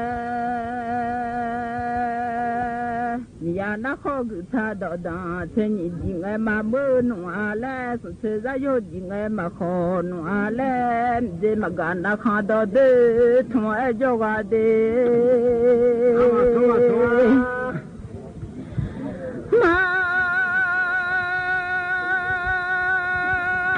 le o na kha đó chứ nghe cho ga là nhìn cho đi lo nó mi ya thế thế ngà hồ mà có gì khơi nhưng ngày là ba thế lê lê hơi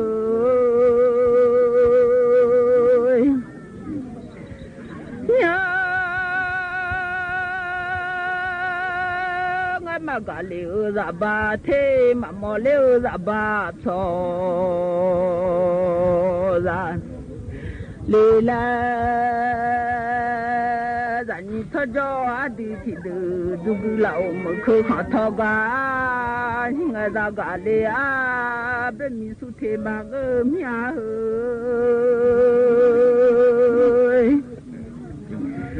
ra ra lê à bên mi su cho mà chả lo mưa lệ cho lo nhà lệ chỉ là yo ha yo cho mà mò lê ô bên mi su ra ra mò lá ra yo ha yo ra ra mà ra xin cái ra lo mưa chỉ thùng lá xe lệ mà đó xí à mưa chỉ đó khó được lại lệ thưa bạn em mà xian mà nhà già già mà xian khá gì thì đò ngày la đê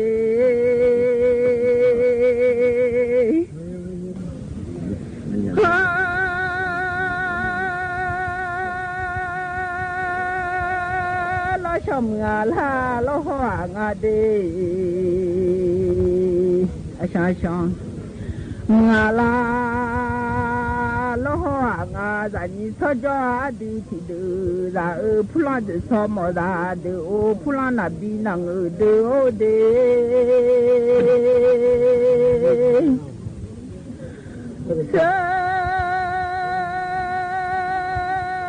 si mau su jong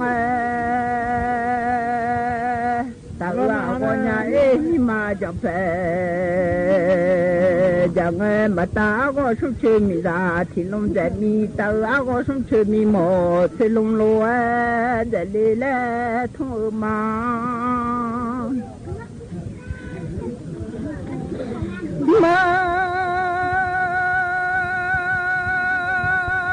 thì mi dễ ngã ha thì đó ngã sợ chỉ mau chu ngã đi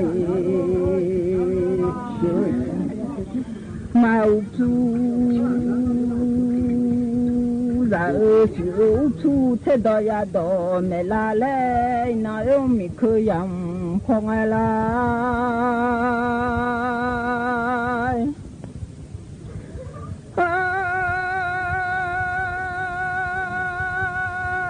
nó thì dễ vậy thế gian chẳng mà ngơ thế dễ vậy thì gian chẳng là đi thì pia ra nhà ấy vậy thì cha mà ngơ thì pia ra vậy thì cha vậy là bút đồ sa gia nhung so thì na là gà cho mưa nhung so thì ra ở đây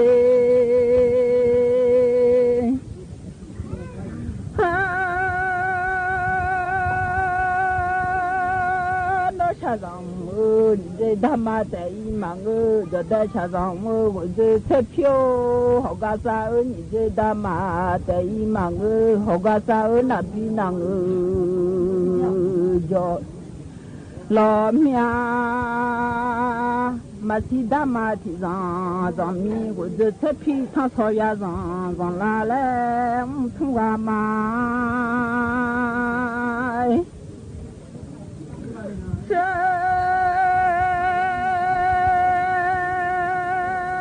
liệu tham ma chứ cha mi vô giờ thế phi thằng soi ya cha la lẽ mà cha nó mà nhà ra chiều vô giờ thế phi cho mi vô giờ thế phi có tang hay mà dễ lên mà đê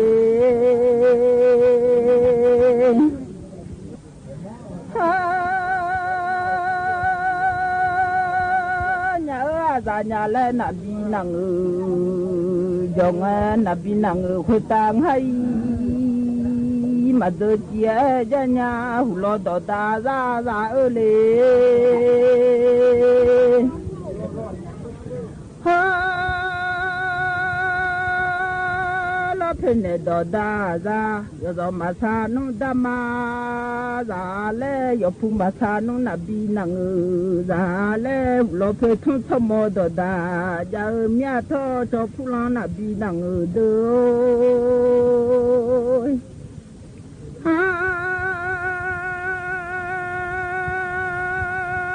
ยอดออกมาทานยาแล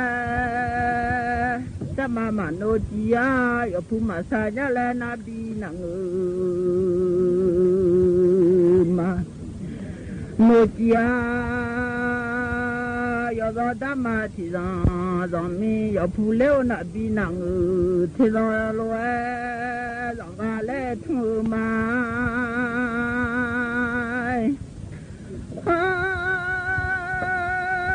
อายิมีเจอเนี่ยชิกูเฮตีกาดูนะขอนี้อันดับแบกาเนี่ยชาอาศัยก็เกินนี่รอยีเนียวอายามอาจุยาเธอไงงาสัมพีรอเซนจุลงจงสัมพีเนี่ยเดิมดี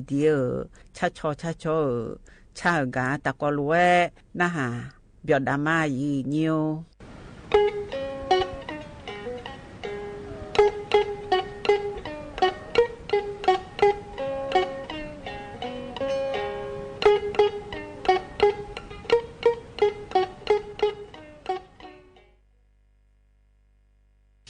สถานีวิทยุกระจายเสียงแห่งประเทศไทยและเครือข่ายทั่วประเทศเสนอข่าวต้นชั่วโมงรู้เร็วรู้จริงเกาะติดทุกสถานการณ์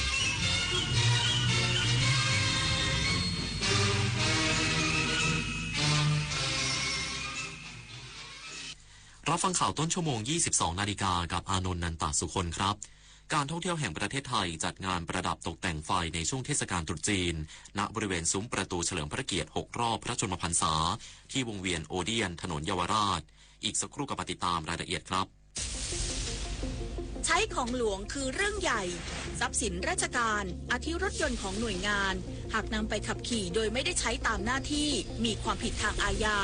โดยเฉพาะกับพนักงานที่มีหน้าที่รักษาดูแลทรัพย์สินอันนั้นหากใช้อำนาจโดยทุจริตมีบทลงโทษตามประมวลกฎหมายอาญามาตรา 151 มาร่วมกันสอดส่องเป็นหูเป็นตาแจ้งเบาะแสการใช้ของหลวงเพราะเราจะไม่ทนต่อการทุจริตอีกต่อไปสายบุญยุค New Normal ใช่คุณหรือเปล่าสัตว์โลกน่ารักที่น่าสงสารสร้างวัดสร้างโบสถ์เพราะว่าบุญหนักทำบุญสร้างบุญสร้างกุศลโอนเลยเป็นสายบุญหรือคุณเป็นเหยื่อมิจฉาชีพกันแน่กลโกงอันแยบยลทำให้คนใจบุญตกเป็นเหยื่อทั้งในกรณีสร้างเพจปลอมขึ้นมาหลอกกรณีที่นำโครงการบริจาคจริงมาโพสต์แต่ลักไก่ใส่บัญชีตนเองกรณีนำภาพบุคคลมาแอบอ้างเช็คให้ชัวร์ก่อนโอนสายบุญโอนไวรู้เท่าทันมิจฉาชีพบนโลกออนไลน์60%ของคนนั่งทำงานและใช้คอมพิวเตอร์เป็นเวลานานๆมีภาวะเสี่ยงต่ออาการออฟฟิศซินโดรมหากไม่ระวังอาจส่งผลระยะยาวถึงวัยสูงอายุเริ่มดูแลตัวเองตั้งแต่วันนี้ลุกยืดเหยียดทุกชั่วโมงจัดท่าทางการนั่งให้เหมาะสมออกกำลังกายเป็นประจำเพื่อลดความเสี่ยงของการสะสมอาการออฟฟิศซินโดรมป้องกันดูแลตัวเองให้พร้อมเพื่อสุขภาพที่ดีสู่ชีวิตสูงวัยที่แข็งแรงและมีคุณภาพด้วยศักยภาพของพื้นที่และอัตลักษณ์ทางวัฒนธรรมอันเข้มแข็งของจังหวัดชายแดนใต้ที่เป็นฐานการผลิตสินค้าหาล้านส่งผลให้เป็นที่ยอมรับเชื่อมั่นทั้งในและต่างประเทศรัฐบาลให้ทุกภาคส่วนผนึกกำลังสนับสนุนการผลิตตามมาตรฐานส่งออกรับรองเครื่องหมายคุณภาพสู่การเป็นศูนย์กลางหาล้านอาเซียนในปี 2570 และขยายตลาดทั่วโลกต่อไปหาล้านไทยไม่ได้มีดีแค่อาหารเรามีทั้งสินค้าและบริการครบวงจรการท่องเที่ยวแห่งประเทศไทยจัดงานประดับตกแต่งไฟในช่วงเทศกาลตรุษจีนณบริเวณซุ้มประตูเฉลิมพระเกียรติ6รอบพระชนมพรรษาที่วงเวียนโอเดียนถนนเยาวราช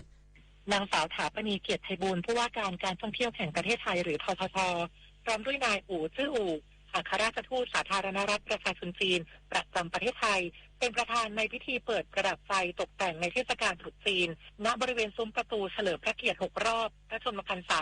วงเวียนโอเดียนถนนเยาวราชเพื่อฉลอง50ปีความสัมพันธ์ทางการทูตระหว่างประเทศไทยและประเทศจีนโดยเนรมิตถนนเยาวราช ตกแต่งด้วยโทนสีแดงและสีทองเพื่อสื่อถึงพลังแห่งความสำเร็จที่ยิ่งใหญ่ความมั่งคั่งร่ำรวยและโชคลาภตั้งแต่บริเวณซุ้มประตูเฉลิมพระเกียรติ6 รอบพระชนมพรรษามีซุ้มประตูประติมากรรมรูปงูสีแดงทองขนาดใหญ่เพื่อสื่อถึงปีนักษัตริย์มะเสงพร้อมประดับไฟรูปมังกรตลอดทางเดินอย่างสวยงามส่วนบริเวณด้านหน้าศาลเจ้าแม่กวนอิมมูลนิธิเทียนฟ้ามีการประดับด้วยโคมไฟสีแดงหรือที่เรียกว่าโคมเต็งล้างจำนวนมากเป็นแถวยาวไปจนถึงแยกเฉลิมบุรีทั้งนี้งานดังกล่าวจะจัดขึ้นตั้งแต่วันที่19 มกราคมถึง 9 กุมภาพันธ์ 2568 เวลา 18 นาฬิกาถึง 24 นาฬิกานอกจากนี้ทางการท่องเที่ยวแห่งประเทศไทยหรือททท.ยังมีการจัดงานที่บริเวณพื้นที่ศูนย์การค้าเซ็นทรัลเวิลด์ตั้งแต่วันที่ 28 มกราคมถึง 2 กุมภาพันธ์ 2568 เพื่อต้อนรับนักท่องเที่ยวที่เดินทางมาในช่วงเทศกาลตรุษจีนจากทั่วโลกธนพร ปรุณฤทธิ์รายงานเรือประมงจังหวัดสงขลาทยอยออกทำการประมงหลังคลื่นลมลดความรุนแรงลงจากการที่ศูนย์อุตุนิยมวิทยาภาคใต้ฝั่งตะวันออกรายงานว่ามรสุมตะวันออกเฉียงเหนือที่พัดปกคลุมอ่าวไทยภาคใต้และทะเลอันดามันมีกำลังอ่อนลงส่งผลให้คลื่นลมบริเวณอ่าวไทยตอนล่างมีกำลังปานกลางโดยทะเลมีคลื่นสูงประมาณ2 เมตรบริเวณที่มีฝนฟ้าคะนองคลื่นสูงมากกว่า2 เมตรศูนย์อุตุนิยมวิทยาได้แจ้งเตือนให้ชาวเรือระมัดระวังและหลีกเลี่ยงการเดินเรือบริเวณที่มีฝนฟ้าคะนองเพื่อความปลอดภัยซึ่งท่าเทียบเรือประมงสงขลาชาวประมงเริ่มทยอยนำเรือออกทำการประมงหลังสถานการณ์คลื่นลมลดความรุนแรงลงเรือประมงส่วนใหญ่ทำการประมงบริเวณอ่าวไทยตอนบนเช่นเกาะพะงันและเกาะสมุยซึ่งไม่มีปัญหาเรื่องคลื่นลมแรงชาวประมงต่างเตรียมความพร้อมและออกเรือหลังจากจอดพักหลบคลื่นลมแรงในช่วงหลายวันที่ผ่านมาทั้งนี้ชาวประมงเปิดเผยว่าการแจ้งเตือนของศูนย์อุตุนิยมวิทยาภาคใต้ฝั่งตะวันออกมีความแม่นยำเชื่อถือได้และใช้รายงานสภาพอากาศเป็นแนวทางสำคัญก่อนออกเดินเรือทุกครั้งเพื่อความปลอดภัยในการทำการประมงและลดความเสี่ยงจากอันตรายที่อาจจะเกิดขึ้นจากสภาพอากาศที่เปลี่ยนแปลงอย่างรวดเร็วในทะเลธัญวรรณ จิระโร สวท.สงขลารายงานจังหวัดอุบลราชธานีจัดงาน155 ปีชาตการหลวงปู่มั่นภูริทัตโตเปิดปฐมธรรมสถานบูชาบูรพาจารย์สู่อุบลเมืองกรรมฐานโลกนายสมชาติพงษ์คัพนาไกลประธานกรรมการมูลนิธิหลวงปู่มั่นภูริทัตโต150 ปีชาตการจังหวัดอุบลราชธานีเปิดเผยว่ามูลนิธิหลวงปู่มั่นภูริทัตโต150 ปีชาตการจังหวัดอุบลราชธานีจัดงาน155 ปีชาตการหลวงปู่มั่นภูริทัตโตเปิดปฐมธรรมสถานบูชาบูรพาจารย์สู่อุบลเมืองกรรมฐานโลกระหว่างวันที่ 19-20 มกราคม 2568 ณ วัดภูหล่นและวัดศรีบุญเรืองตำบลสงยางอำเภอศรีเมืองใหม่จังหวัดอุบลราชธานีโดยวันที่ 19 มกราคม 2568 การจัดแสดงนิทรรศการเปิดปฐมวิปัสสนาธรรมสถานบูชาบุรพาจารย์สู่อุบลเมืองกรรมฐานโลกการปฏิบัติธรรมเพื่อถวายเป็นอาจาริยบูชา155 ปีชาตการหลวงปู่มั่นภูริทัตโตที่วัดภูหล่นวันที่ 20 มกราคม 2568 ประกอบพิธีอาจาริยบูชาประกาศยกย่ององค์หลวงปู่มั่นภูริทัตโตปฐมบรมครูผู้เป็นเสาหลักแห่งพระกรรมฐานและพิธีมอบกล้าไม้ปฐมธรรมกรรมฐานโลกณอนุสรณ์สถานชาตสถานหลวงปู่มั่นภูริทัตโตบ้านคำบงตำบลสงยางอำเภอศรีเมืองใหม่จังหวัดอุบลราชธานีการจัดงานครั้งนี้เพื่อให้พุทธศาสนิกชนได้รำลึกถึงหลักคำสอนของหลวงปู่มั่นภูริทัตโตนำมาประพฤติปฏิบัติในชีวิตประจำวันกรกฎภูมิสวทอุบลราชธานีรายงานจบข่าวอานนท์นันตะสุคนอ่านรับฟังข่าวครั้งต่อไปเวลา 23 นาฬิกาติดตามข่าวที่นำเสนอไปแล้วได้ที่ www.thainews.prd.go.th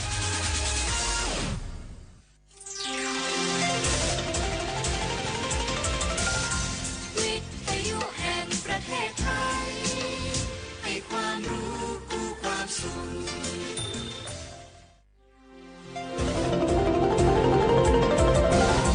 วิทยุแห่งประเทศไทยให้ความรู้คู่ความสุข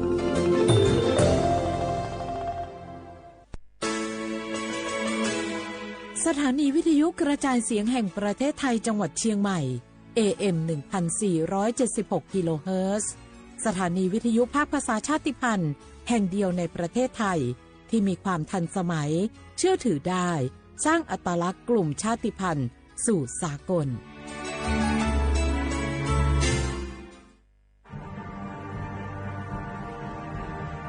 ชาติศาสนาและพระมหากษัตริย์สถาบันหลักของชาติที่อยู่กับสังคมไทยมาช้านานสถาบันพระมหากษัตริย์เป็นเสาหลักในการสร้างชาติให้เป็นปึกแผ่นเป็นศูนย์รวมจิตใจของปวงชนชาวไทยเป็นบ่อกเกิดของความรักความสามัคคีของคนในชาติเพื่อเป็นรากฐานให้ประเทศชาติมีความมั่นคงสืบมาจนถึงปัจจุบันรวมสร้างความภาคภูมิใจในความเสียสละของบรรพบุรุษไทยในการปกป้องพื้นแผ่นดินไทยโดยสำนักประชาสัมพันธ์เขต 3 กรมประชาสัมพันธ์ทุกครั้งที่ใช้สิทธิบัตรทองหรือบัตร30 บาทอย่าลืมพกบัตรประชาชนเพื่อยืนยันการใช้สิทธิไม่ว่าจะไปรักษารับบริการป้องกันโรคหรือบริการอื่นๆสำหรับเด็กเล็กที่ยังไม่มีบัตรประชาชนใช้ใบเกิดแสดงคู่กับบัตรประชาชนของผู้ปกครองง่ายสะดวกรักษาได้ทันทีสอบถามเพิ่มเติมได้ที่สายด่วนสปสช1330บุกกี้ดูนี่สิข่าวรับสมัครไปทำงานต่างประเทศเห็นว่าจ่ายทั้งค่าตั๋วเครื่องบินให้ที่พักฟรีแถมมีโบนัสตั้ง5 เท่าของเงินเดือนมีเงินส่งให้ที่บ้านสบายเลยแต่เขาขอค่าดำเนินการเป็นแสนใช่ไหมแล้วก็ให้กรอกข้อมูลส่วนตัวแอดไลน์สแกน QR Code ด้วยรู้ได้ไงอ่ะกำลังจะโอนเงินไปพอดีเลยก็ตอนนี้นายหน้าเถื่อนกำลังระบาดหลอกไปทำงานต่างประเทศรายได้ดีมีสวัสดิการเลิศพี่สาวฉันโดนมากับตัวเสียเงินเป็นแสนแทนที่จะได้โกอินเตอร์โหแบบนี้ก็พังหมดสิขอบคุณนะที่เตือนเกือบไปแล้วไหมล่ะเราคิดให้ดีก่อนเชื่อเช็คให้ชัวร์ก่อนแชร์แยกแยะข่าวก่อนตกเป็นเหยื่อไม่เชื่อไม่รีบไม่โอนโดยสำนักประชาสัมพันธ์เขต 3 กรมประชาสัมพันธ์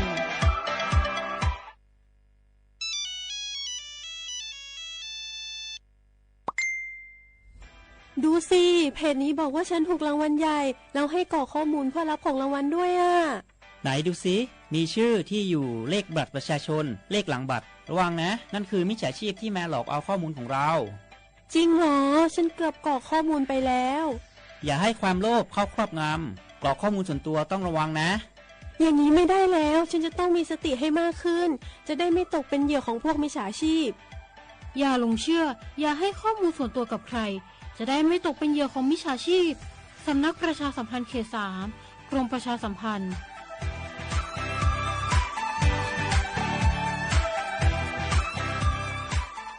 ติดขัดเรื่องการรักษาไม่รู้จะใช้สิทธิบัตรทองยังไงไปที่ไหนได้บ้างต้องการร้องเรียนร้องทุกข์มีคำถามมากมายเกี่ยวกับการใช้สิทธิบัตรทองสอบถามได้ที่สายด่วนสปสช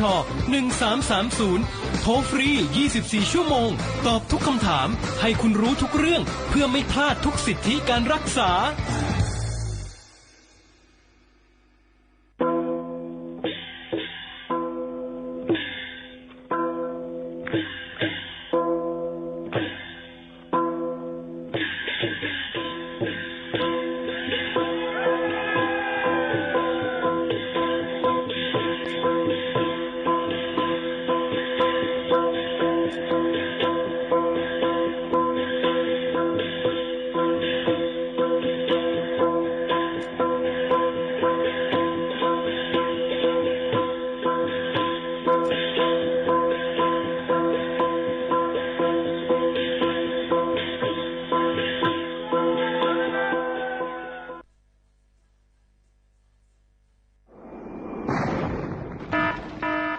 เจดอนเก้งใหม่ย้อนตั้งโฮมมือกูฝ่ายเงื่องแวลองเผาป่าไม่ถึงคือไห่สวนตอนตาที่ลดย้อมหมอกก้อนกล้องในจันล้มจอมหนังคอปืนเผาไว้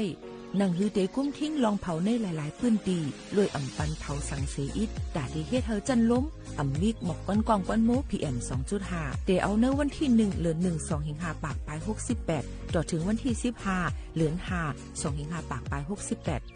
สั่งว่าหลูไล่เผาในจึงเตไล่ล่งเส้นหมายย้อนขว้างตีแอปพลิเคชันไฟล์ดีไล่อยู่ค่ะสั่งป่นเป็นเดญ่าตามตกคอกแลไม่ตามเงินอ่ำป่น2เฮงหาปากวัดอ่ำนั้นตั้ง2อันเก้งใหม่ปันเฮียงดาได้ใจเทคโนโลยีดาได้เพียวกวยยุกยักและไม่ดอกในให้ในสวนหนังหือลองเผาป่าไม่เตลดย้อมและเฮ็ดให้สภาวะฟิงตื้นเป็นจึงสลีดาดยินยาวข้าวหิงสังทบหันลองเผาในปืนตีหามเผาอ่ำนั้นทบหันคนเฮ็ดพิษกับสืบเติงลาดกว่าเลยดี0531128808อ่ำนั้น191ไหล่24โจมองค่ะ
เมื่อสูงค่าเมื่อสูงพี่น้องผู้ยินถ่อมเฮาเขาตั้งเซ็งค่ะทบกันเนื้อตอนการภาษาความใต้ที่ห้องปล่อยเสียงสวทเก่งใหม่ AM 147 กิโลเฮิรตซ์ค่ะเมื่อในฮบทุบซ่อมกันถึงมาในวันอาทิตย์ที่19เดือน1ปีคริสต์2เฮงปลาย25เป็นเดือนกำลวง6ค่ำปีใต้2เฮง1ปากปลาย19ปีก็จะในเฮง3ปากปลาย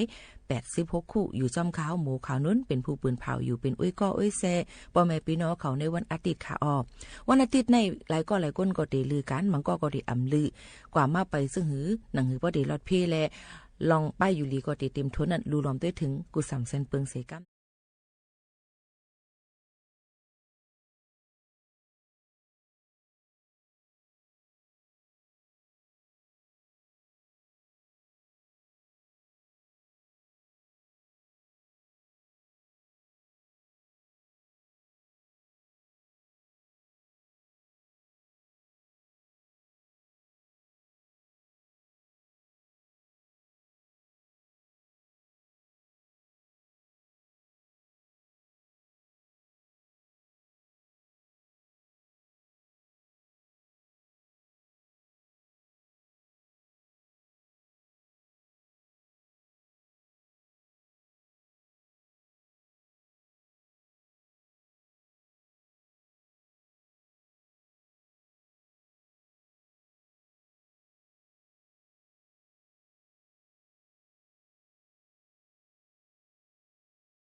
พี่น้องเขาค่ะโซกาข้าวกัดขนาดตอนตาป้ายอยู่ลีเฮาค่ะหนังหือบ่เด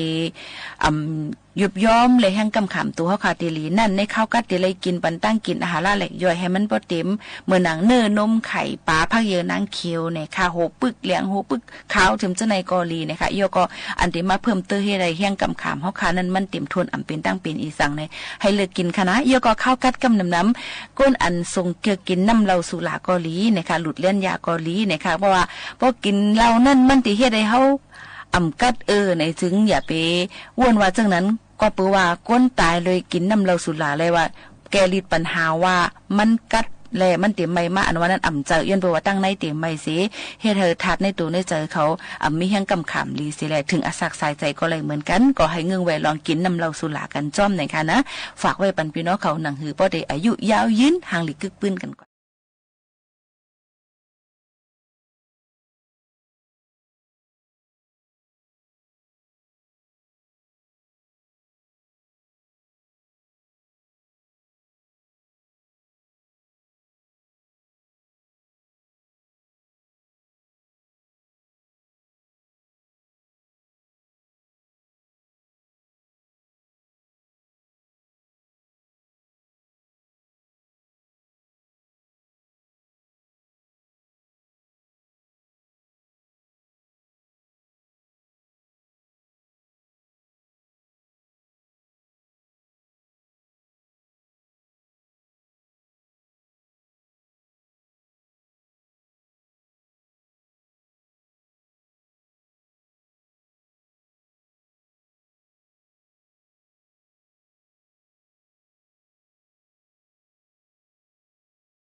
กำในเฮาขาซ้ำเตมาพัดฮอดหอมยินตราเจ้าเข้าจือว่าลิกสุกตะสุวรรณโวแกงลิกสุกตะสุวรรณโวแกงว่าในติคานะโมตัสสะภะคะวะโตอะระหะโตสัมมาสัมพุทธัสสะติสรณัมอะหัมวันตามิสัพพตาสาธุสาธุสาธุนายเลลายซ้ำสุขด้านนิพพานวลัมยัตถาธรรมะตัลลาพอจอมเชี่ยงไอกังวันหลังจาติเตเฮ็ดมาลอดมังกุนกบันโลพาตอสามว่าเห็นเขียนตายเปลี่ยนเมียวอันเมียนเขี้ยวหัดถึงมาขายาเมื่ออันนิจจามรณะตึดลากเอากว่าคนนางเขาได้เห็นเมื่อก่อปอตายเย้าตะเลยกว่าคืออากุโสตั้งหนึ่งภาษาหังมันเขาเฮ็ดหลีก่อกุโสกรรมตั้งหลีตะกันจุงจันไปมือสามที่นั้นลงจางเตียนอเมื่อไปถึงขั้นมังหมายตั้งตายไปมาญาโตยิ่งใจวัดถึงวันอาคาอาโลจะเรียกคนเยกคนในตักเปียอายุวาชนาจิกตาตั้งกว่ามันเปียนี่เฮาเตียวจะเด็กกว่าเขาเมื่อสู่อยู่ในต้องเขาสัตวาก็เปิ้นตักอาโลภาษาเปียเฮาอยู่ปนาปัญญามันทูหมอเฮ็ดเม็ดงอกจิบจำช็อกใส่กังหนูปูปลาหอยเงี้ยวจานในกว่าลงจูปะเตอเสียวหมอขึ้นเลตานยืพันตึงกวางปางไตยังมีจงตั้งลงเติมมิววดเฮ็ดผู้แก่มมามังก็จอมโลภากาดอผู้ตู้ผู้อยากล้อมักลูกขันจังนักหนาตุลีเปิ้นจำหมอไหวเข้าขี้เงินออกหมอกพูดอำดุตละงาเสียชาตัวขึ้นเจอเจ้าอุกจางโอยชาลูกควายช่องอันลูกขันช่องเชืองรอมาว่าติ่งหน้าเมื่อเขาก้นผันก้นเกียนอยู่ในกัดชีชามันจังเอาก็เลยเป็นสู่ตอมญาติวันไหนสัตว์ที่โลภาใกล้ขายลายตัววัวควายขายจูเจอเขามูเสือเถือคอเตียงพันจะเป็นมาปีวัวต่างมาหลอกก้าหอยอมหนาต่างกว่าชิพาเขาเนี่ยแข็งเลยยามพาผลสิ่งนั้นเยาว เอาหลูเอาทาบแก้มมั่มตาซาบารมีก้นเทียมลอดตังกว่าอาปายาภัยตาอเปชิโจนายินยันก้นหลายไข่กินวัวยำไกวเซรอพาโลอเมียวภัยตานั่นนอมในเลเมืองนั้นยังมีเมืองหลวงหงหังสัดดังหลังไกลหลายลืมลายเติงเมืองกว้างนั้นหงโหจังจังยังมีสเทปันตุกะล้อผ้าใหญ่กว้างป้วนทางตีลัดปานทวงไข่กุมโยจีเชียงเหียวซ้ำยันลักทากำพาพระเป็นเจ้านรตาเลยมาป้องปองกิเลพวังกูสเทปันตุกะก็ล้อผ้ากุนกะตั้งขายประมดหมดหน่อยเป็นคืออำเลือกสร้างเหียวกาเป็นกุนกามโยมโยโคเลี้ยงยิงใจนายข่าวสั่งกันนังพานังตึงคือหาลายตั้งเปิ้นเอามือซื้ออยู่ตาเสเจียมอันหมอหวานประกันเจ้ากากถักน้ำผิดป้าแทงตั้งเปหูเจช่างถอยเจียมันหมูไก่ไข่นกอำแกนจอนเฮียงอึ้งอ่างตังล่อเปิ้นต่อมาส่งใจหิวจังกะเปสวายเจียมันป่ามกป่าจอกป่ามหมองขายดองเมียงมันเปิ้นเอาต่อมาส่งเฮิรนเยมันเพียวเชียงเชียงเจียมปูเจียนเนียงนายาวมาลาวกวายกูขายหลายโตปันเขามูเซออาเมยีเหนียวกูสันเหียวปันยาเหลียงเสียมแกนผ้าห่มผ้าเสือเนื้อขานน้ำเต้าเมื่อเข้าเพิ่นว่าน้ำแกนชาดเสือป้าเจียมกงกูเจอตั้งฐานพื้นไทยผ้าตีเสียมพังจอเสาเลี้ยงว่าเลี้ยงลือข้อหน้าตั้งลายตานกิมให้ผ้าตีเสียมพังจอเสาเลี้ยงว่าเลี้ยงลือข้อหน้าตั้งลายตานกิมให้กาเป็นไม้เข็มเตรียมตำเนื้อตึกเนื้อตะนำหน้าเจมโยวีโหวีทัดมาขันสับยาหลวนสีไข่ยังกว่าจอมกาเชงเชงในว่า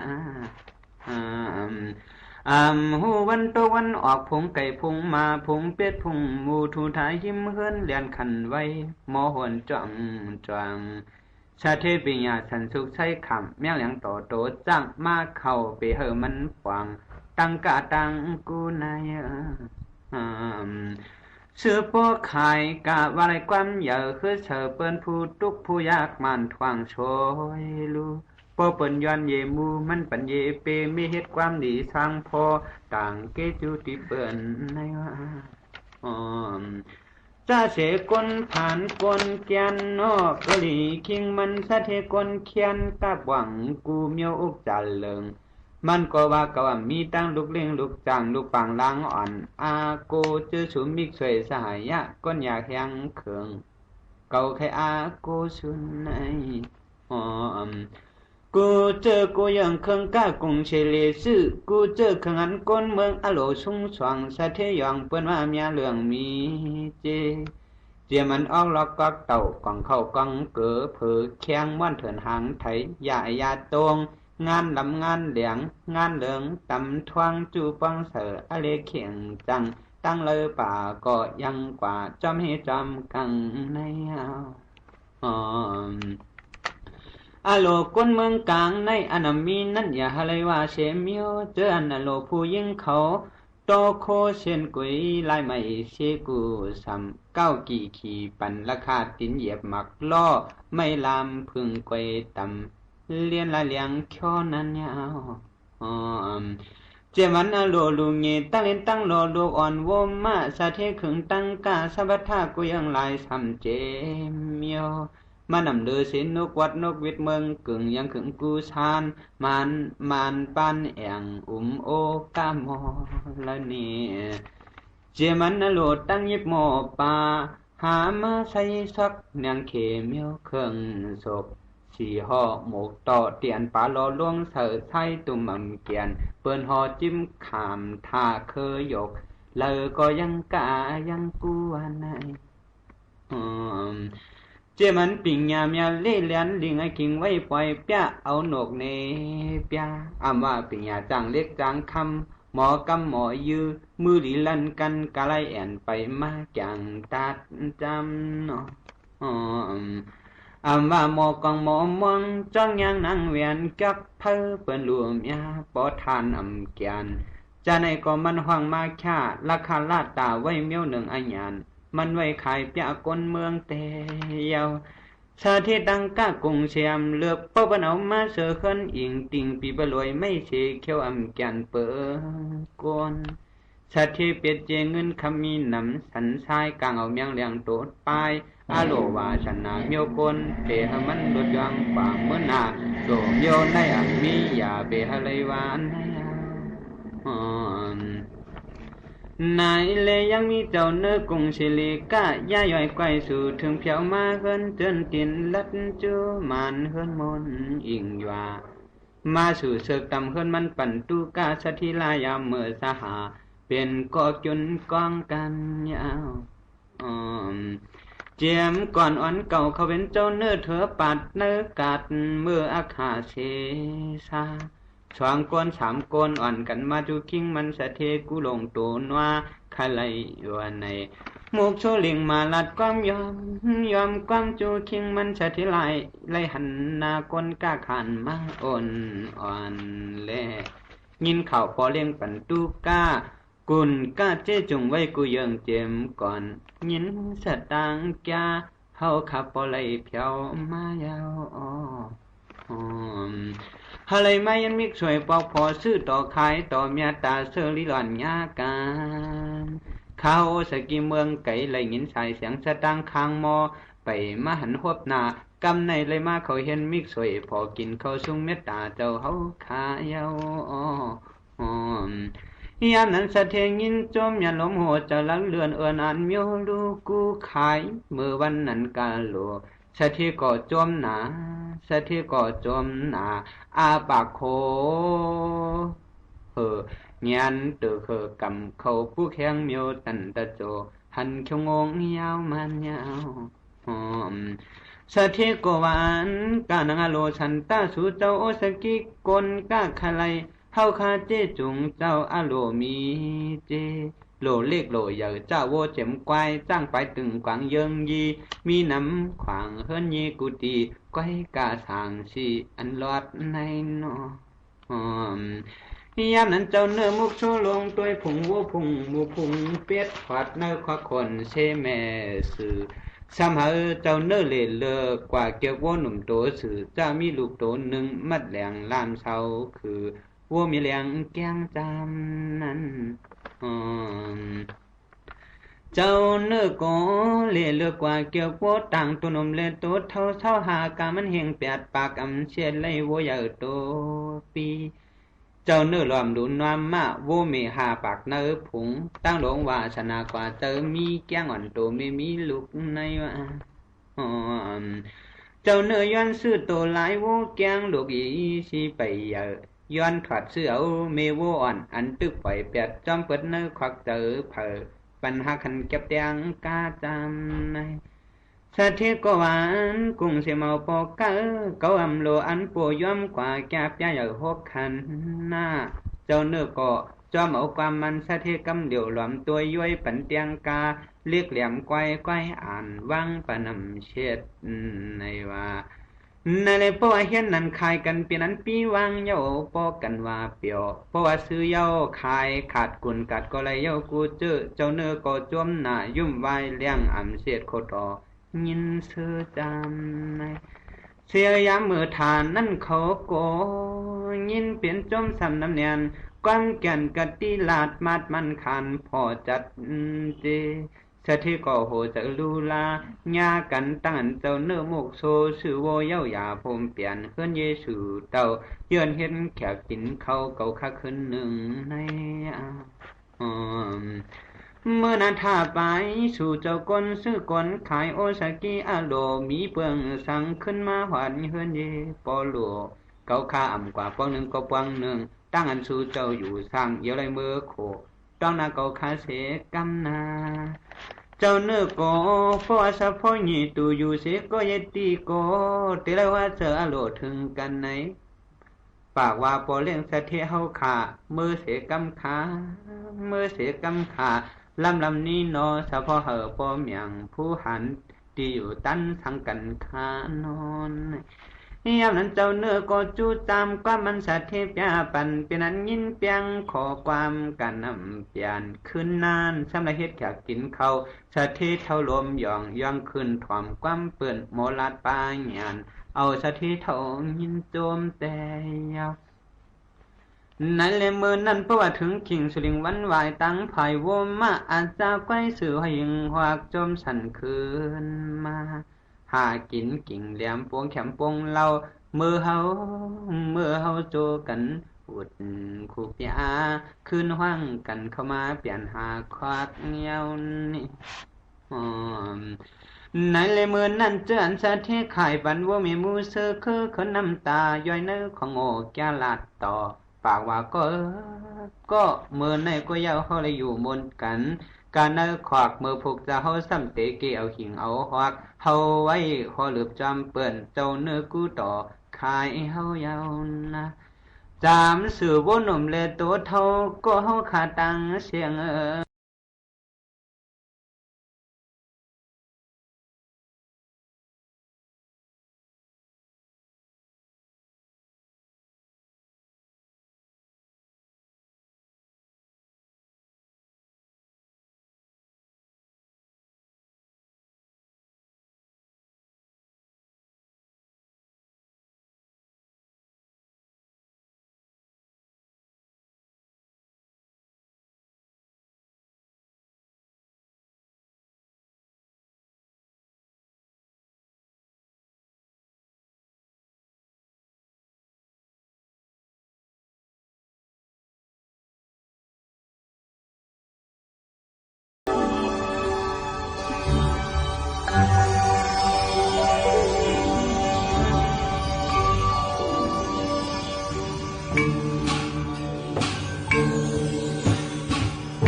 นะโม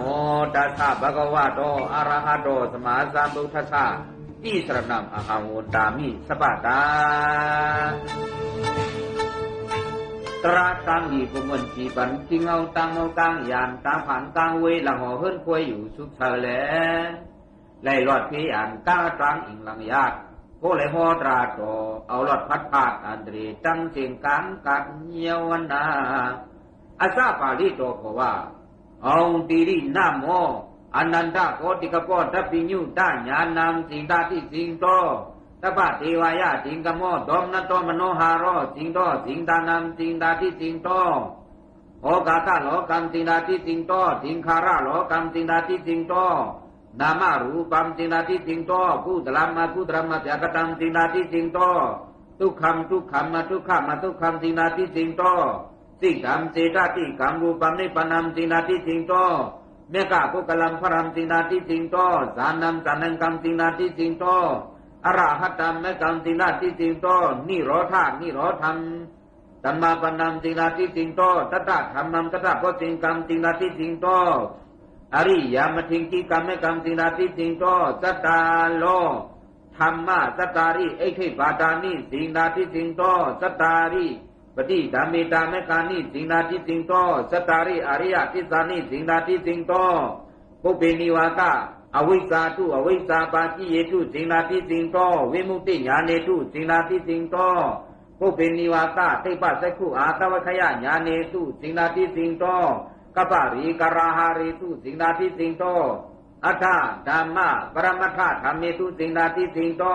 อภกะภุเกตุสิงนาทิสิงโตอาจิตานากตะปิสุปาเนตุสิงนาทิสิงโตตปะสนาสิเตตุสิงนาทิสิงโตเอตินะมโนหาเรนะรัตนาวิยะตปะกามะภูรโนกุรุการาวาติวาตินะทิสายันตนามบวารโรกัมมาตบุเทนะเตติโตอายัมมันโตสิงตานัทเทนะมณิโยนามาทิทิสีธัมมาตนามเตขตุ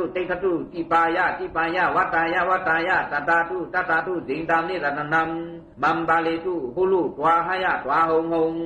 กาธาสิงตามณีอันว่านั้นว่ามันไม่เอาตักเลยจังสายเพมออกเอาขอหันนันปาลีอเตียงนี่แหลงนางขุนเตือนยิงหมุนพระตราก็เตยจิวซาคำอันเนอจินคงเฉยสวมหมู่ธรรมาสวมธรรมาเทศนาสิงนาที่สิงโตอันว่านั้นสักพอมันว่าลุย ญาณโดพระเป็นเจ้าเข้าเห็นจริงตามมายาญาณอ่องอันว่านั่นพระเป็นเจ้าอ่องปี้ที่พี่มิวมิวญาณมิวมิวอันตรีมิวมิวอ่องไรตรามิวมิวท่านพระหมู่กึศหมู่จานเอการคำเจ้าหูสวดเชียงปางเชียงแหลงสาสุตามวิเนยที่ทำมาจีเชียงหันแหลงลายผูกลายเปียงเฟื่องแจงแจงอันนั้นต่างก็ที่อันว่าจามอันก็อมไรเย่าพระเป็นต่อเพิทัพบารมีต่อก็ถึงเป็นสัพพิญญุตาญาณังเสียวตปาติวะติงกโมดตมนาโตผีสางสัตว์กุลสัตวะอ่อนกันห่มจุมชีมุลาโมกุงดอกพระเป็นเจ้าป้วนเฉตังเสาช้ำสากุงเตตาพระกังมุงปันกุงยาวเนี่ยพระมุนยาวคือกาเป็นสัตวะตัวให้จำส่วนจำพึกถึงมาถึงโพจิกเก่งเวงขวัญเยาโอกาตาโลกรรมกาณโอคาลีปาตราลักษิงหลงนั่นก็พระเป็นเจ้าเฮากวนยาวสังขาราโลกรรมอาเบนสังขาราตราพระเป็นเจ้าออกควรเชียงเชียงยาวนามารูปัมยุกนามสองปาพระเป็นเจ้าหันดีออกม้วนม้วนหลอดมันยาวกู้ตรำอากู้ตรำกู้สูอากู้สูนั่นก็พระเป็นเจ้าเอาตังสิ่งดามายาญาณพันถึงก็ถึงแรงลางกลางเสือจอดวางญาตรันนาสูสันแหลทุกคำสุขคำมังจานญาณโตหันจังจีสวดตรงเทศอายาตไว้เฮอกูแดงโตอาพระญาตวังต่างเหลือคนชุดจัดก็มั่งมีจีตักแตกตั้งหลัดจีสิกามสีตาติกามรูปัมนิพพานัมนั่นก็ญาณดอมยอแจงแรงสวดสาแลจีรสิยุ่งนิพพานญาณเจ้าหันชีเมืองอันมีเพยานกลางยานปานที่ปานทางปานกุลอันถึงเวียงสอมสิตนเจ้าเห็นหันที่เห็นอันเมืองนิพพานพุงอุราอามตาสวยทาตุงแม่กำปุกลัมพลัมผู้กูเจ้าริยามาแค้นสาผู้แค้นสารนันยาวสารนังสารแห่งกรรมจังหวะเลยตั้งมากสารโพชานอาราหตามไม่กรรมสวรรค์วัดถึงอาราตามากเลยสังอาราธาผู้ได้สังนิโรธาสัมมาปานามสวรรค์เลยวัดถึงตรานิโรธานั่นกำเหลียวยาวขึ้นว่าหุ่มการเล่นญาณเนื้อปุ่มสวยทาดุงผมว่ามันยามมันหูถังชาได้คำวันมาเยาเยาจัตตาธรรมังว่าสิ่งกรรมต้อนไล่วัดถึงตราก็จริงเจ็ดปานั่นก็พระเป็นเจ้าหู้สั่งว่าสิ่งตามมายาญาณเอกการมันคำเจ้าหนังว่าผู้กาพุงหุงเตจอกุงตอนก้นฉางผีจังว่าทิ้งที่กับไม่กรรมมากราแม่กังกาสวรรค์มากผู้ยาพระญาติญาณจอดตอนก้นตาช่างตาเทียวสัตตาโลธรรมะสัตตาริเอคิปาตานิเอคิปัตติปาเลสังอริยเทศานิตวริยาผู้หันเทศาสีปานั้นปุปินิวาตาพระเป็นเจ้าหันกว่าปนาชิวขึ้นตั้งหลังก็สังแรงลางอาตรังกุนพีปันนิปันเป็นตะเย็นยิ้มอีแรงถึงโกจีขาดยิ้มด้วยธรรมาวันปีแลเจ้ามาเจ้าผู้พ้นเจ้าวิสาคำพระเจ้าหันแจงแรงปางเธอจืนตั้งจะขึ้นในปานก็ปางโกงไว้หืนหลงเยาวิโมติญาณเนตุโกเปนิวาตาเตปาเตคุอาตาไว้ขยะญาณเนตุพระเป็นเจ้าหูหันปนาปลังยังสังหันเตียนพ้นรอดโอคาเลปาอาสวาเลปาคำพระตุยหันก่อนหือคือใช้กังสีเตอจิตหลองลีได้ตังขี่กังอาทัดปุงการเตออุปทานอปากาหาริตุอัฏฐธรรมะประมัทธธรรมเนตุอปากาปะหุเกตุอดีตานากตะปิสุปาเนตุเสมันกามติอุตุอาหาราปิญญาประมาตราเตียมดีอันฟังอันแจบอันนำอันเกอติสาก่อนวันหลังไหลเฮ็ดไว้เปิงสังสรรค์ในศาสนาอันกว้างแหลมกว้างวิชาชองแหลงแจงหู้นังลาดอาจิกอนาคาปิสุปานสิ่งดามยาญาณทำภาราเจ้าหันแหลง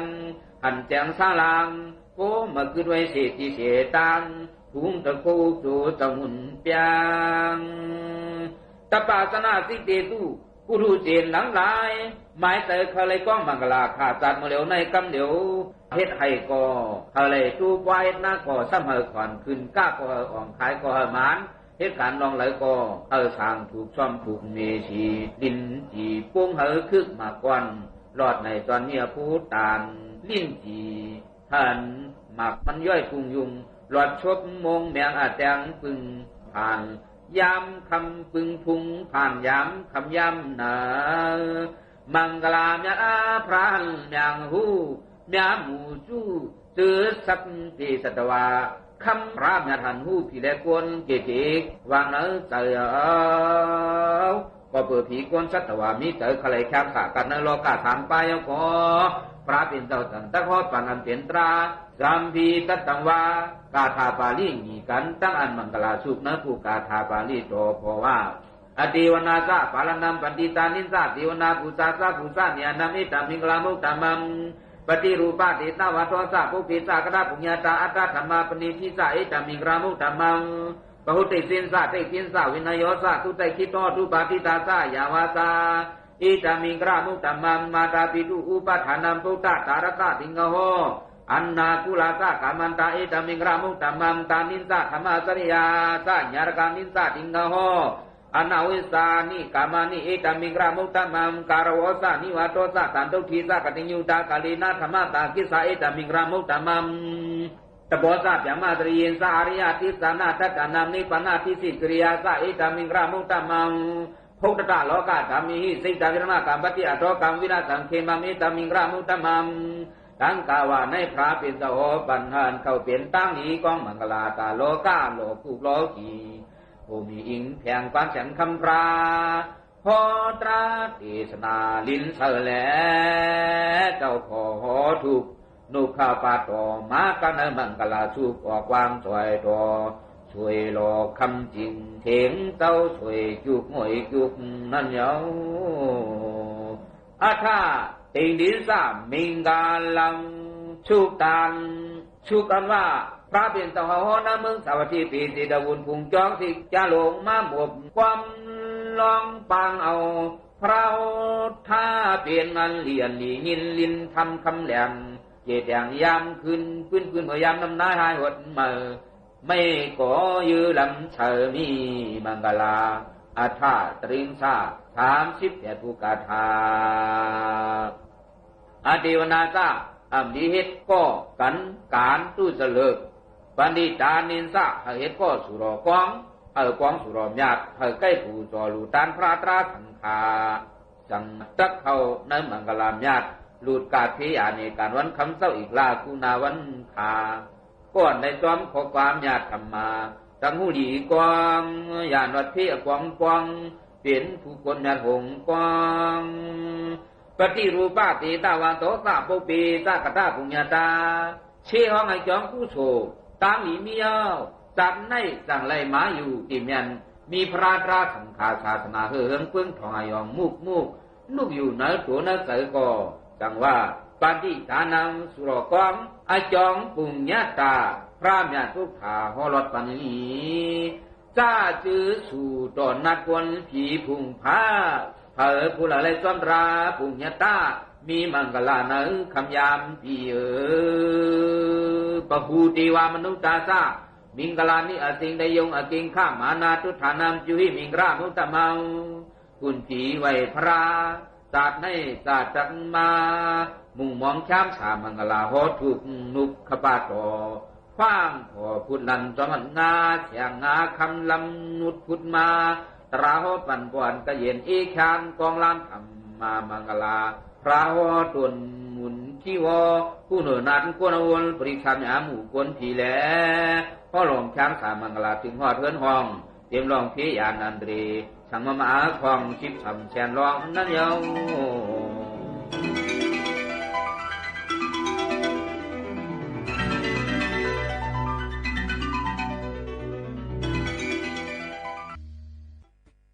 ค่ะเดย้อนฝากหมอกปันปีๆน้องๆเขาอันผู้สูงถ่อมความไตตั้งห้องปล่อยเสียงจึงไทยสวทวิ่งเก้งใหม่ AM 1476 กิโลเฮิรตซ์เฮาค่ะกูก็กูก้นตั้งหมดตั้งเสียงไหนค่ะ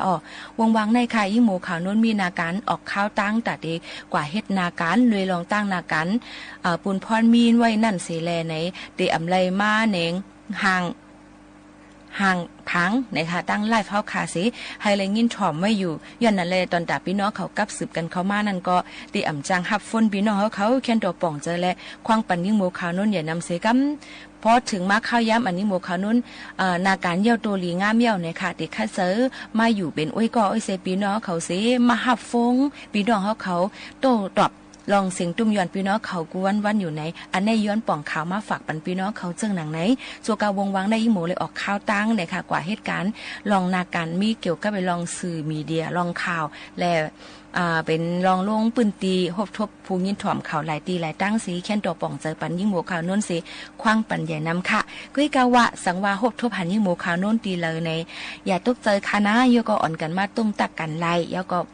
มาอุบมาโอ้จอมกันปันตั้งหันถึงกันเลยเหมือนกันในอันนี้ก็เป็นแทงหนึ่งข่าวหนึ่งรองตีย้อนป่องปันพี่น้องเขาให้เลยครับผู้และก็เปิดซังและมาไลฟ์ปันพี่น้องเขาเลยถ่อมในด้วยกันไหนค่ะ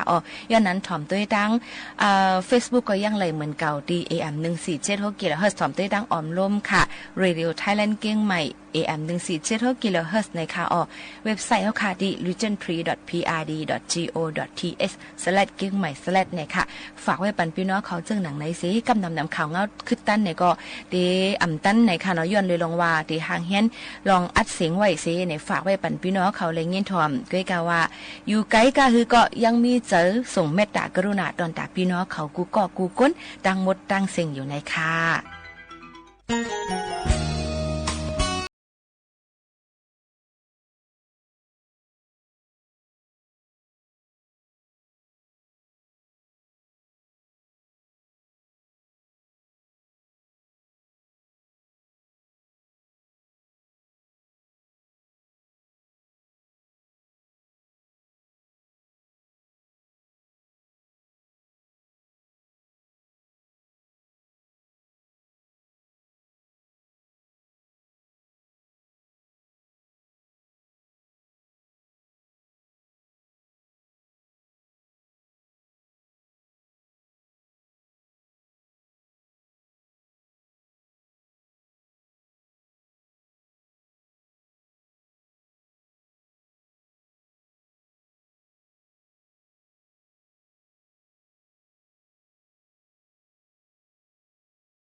สอนสินทำหอเนลองตราออมลองตราสถานีวิทยุกระจายเสียงแห่งประเทศไทยและเครือข่ายทั่วประเทศเสนอข่าวต้นชั่วโมงรู้เร็วรู้จริงเกาะติดทุกสถานการณ์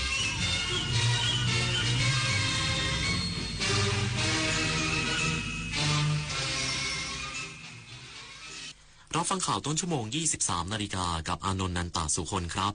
จังหวัดเชียงใหม่เร่งเดินหน้าปราบปรามยาเสพติดควบคู่การบำบัดรักษามุ่งสู่จังหวัดสีขาวอีกสักครู่กลับมาติดตามรายละเอียดครับการเผาไหม้เป็นสาเหตุสำคัญที่ทำให้ PM 2.5 เพิ่มขึ้นโดยเฉพาะการเผาในเขตป่าไม้และการเกษตรโดยจะทวีความรุนแรงมากขึ้นเมื่อเข้าสู่ฤดูหนาวรัฐบาลจะมีมาตรการควบคุมพื้นที่เสี่ยงต่อการเผาใน11ป่าอนุรักษ์10ป่าสงวนแห่งชาติและการควบคุมผู้เข้าใช้ประโยชน์ในพื้นที่ซึ่งจะช่วยยับยั้งปัญหา PM 2.5 และเป็นหัวใจสำคัญที่จะคืนอากาศสะอาดให้กับประชาชนทุกคนคำบางคำคุณไม่คิดแต่พ่อแม่คิดโอ๊ยเลิกบ่นเลิกจู้จี้สักทีได้ไหมน่ารำคาญคำพูดรุนแรงสาเหตุสำคัญที่ก่อให้เกิดภาวะซึมเศร้าในผู้สูงอายุลูกหลานอย่างเราสามารถดูแลท่านผ่านทริคิวใจพระในบ้านเริ่มจากงดใช้คำพูดรุนแรงหากิจกรรมทำร่วมกันมอบงานสร้างคุณค่ากอดเพิ่มพลังใจและพาไปหาหมอด้วยตัวเองรักแท้ดูแลด้วยใจให้ผู้สูงวัยสุขกายสุขใจทุกวันนะคะทำได้แค่นี้เองเหรออ้าวนึกว่าคนท้องใช้ของถูกหยุดจนน่ะสมควรโดนแล้วหยุดไซเบอร์บูลลี่หยุดความคิดที่จะประจานบุคคลอื่นทางออนไลน์อย่าคิดที่จะสร้างกลุ่มโจมตีข้อความไม่สร้างสรรค์เหล่านี้เพราะความคึกขนองเพราะมันไม่ตลกและนำไปสู่จุดจบที่ไม่เคยเป็นผลดีต่อใครร่วมสร้างสังคมออนไลน์ให้ปลอดภัยไม่กดถูกใจไม่แชร์เนื้อหาความรุนแรงรู้มารยาทการสื่อสารคิดทบทวนก่อนพิมพ์ใจเขาใจเราจิ้มจอแต่ละทีอย่าให้มีใครต้องเจ็บคือถ้าเราไปบริจาคเลือดมันจะดูเท่และถือเป็นการทำบุญด้วยไหมถือเป็นบุญใหญ่เลยล่ะคิดดูนะคนเราสละได้แม้แต่เลือดของตัวเองเพื่อนำไปช่วยชีวิตผู้ป่วยแบบนี้จะรอช้าทำไมรีบไปบริจาคกันเร็วช้าก่อนคือร่างกายต้องพร้อมนอนหลับให้เพียงพอก่อนไหมล่ะได้เลยงั้นเจอกันที่ศูนย์บริการโลหิตแห่งชาติสภากาชาดไทยนะบริจาคโลหิตมั่นใจปลอดภัยจังหวัดเชียงใหม่เร่งเดินหน้าปราบปรามยาเสพติดควบคู่การบำบัดรักษาฟื้นฟูมุ่งสู่การเป็นจังหวัดสีขาวนายชัยนรงค์นันตาสายปลัดจังหวัดเชียงใหม่เปิดเผยถึงความคืบหน้าการดำเนินงานด้านยาเสพติดในส่วนของการบำบัดรักษาและฟื้นฟูสมรรถภาพผู้ติดยาเสพติดระหว่างวันที่15ธันวาคม2567ถึง17มกราคม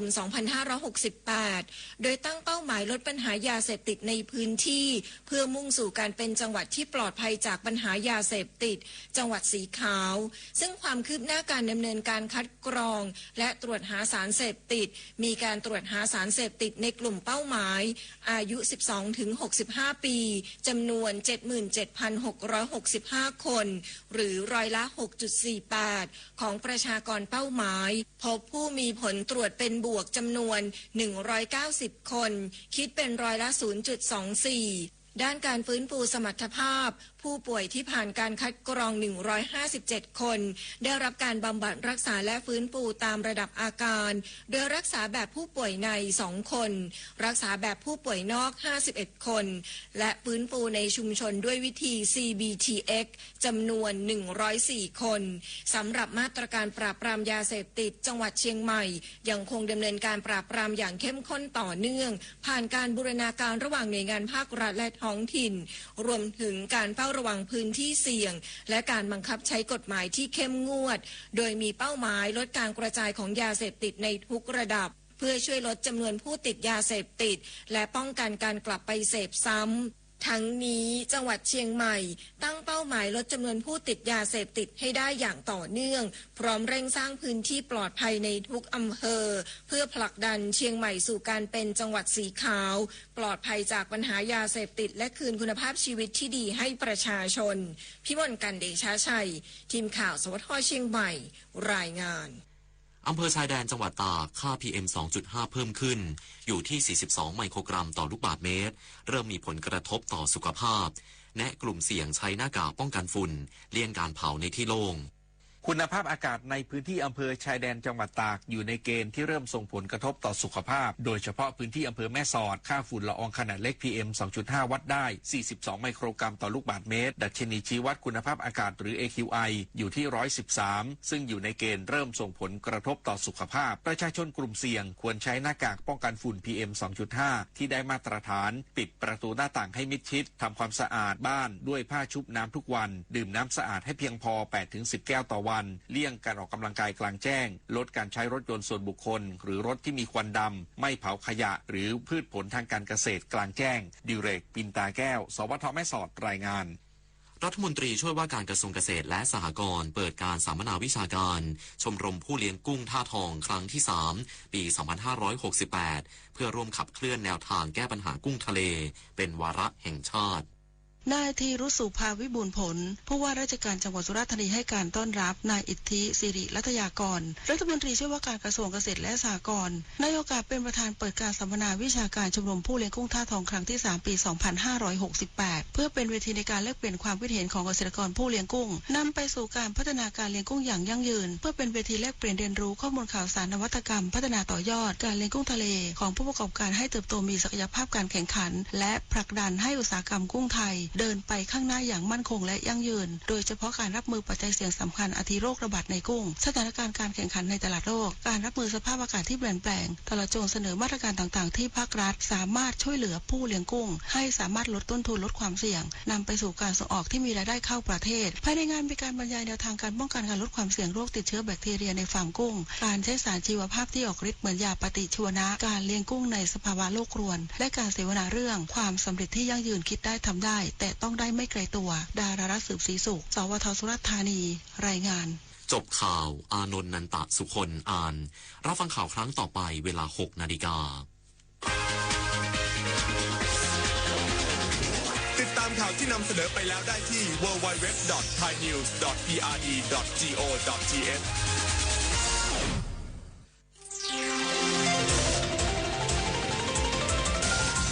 วิทยุแห่งประเทศไทยให้ความรู้คู่ความสุข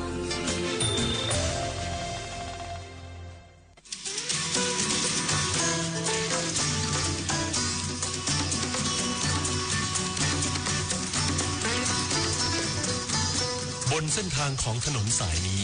เรามีบทเพลงเพื่อชีวิตดนตรีกวีศิลปะวัฒนธรรมวรรณกรรม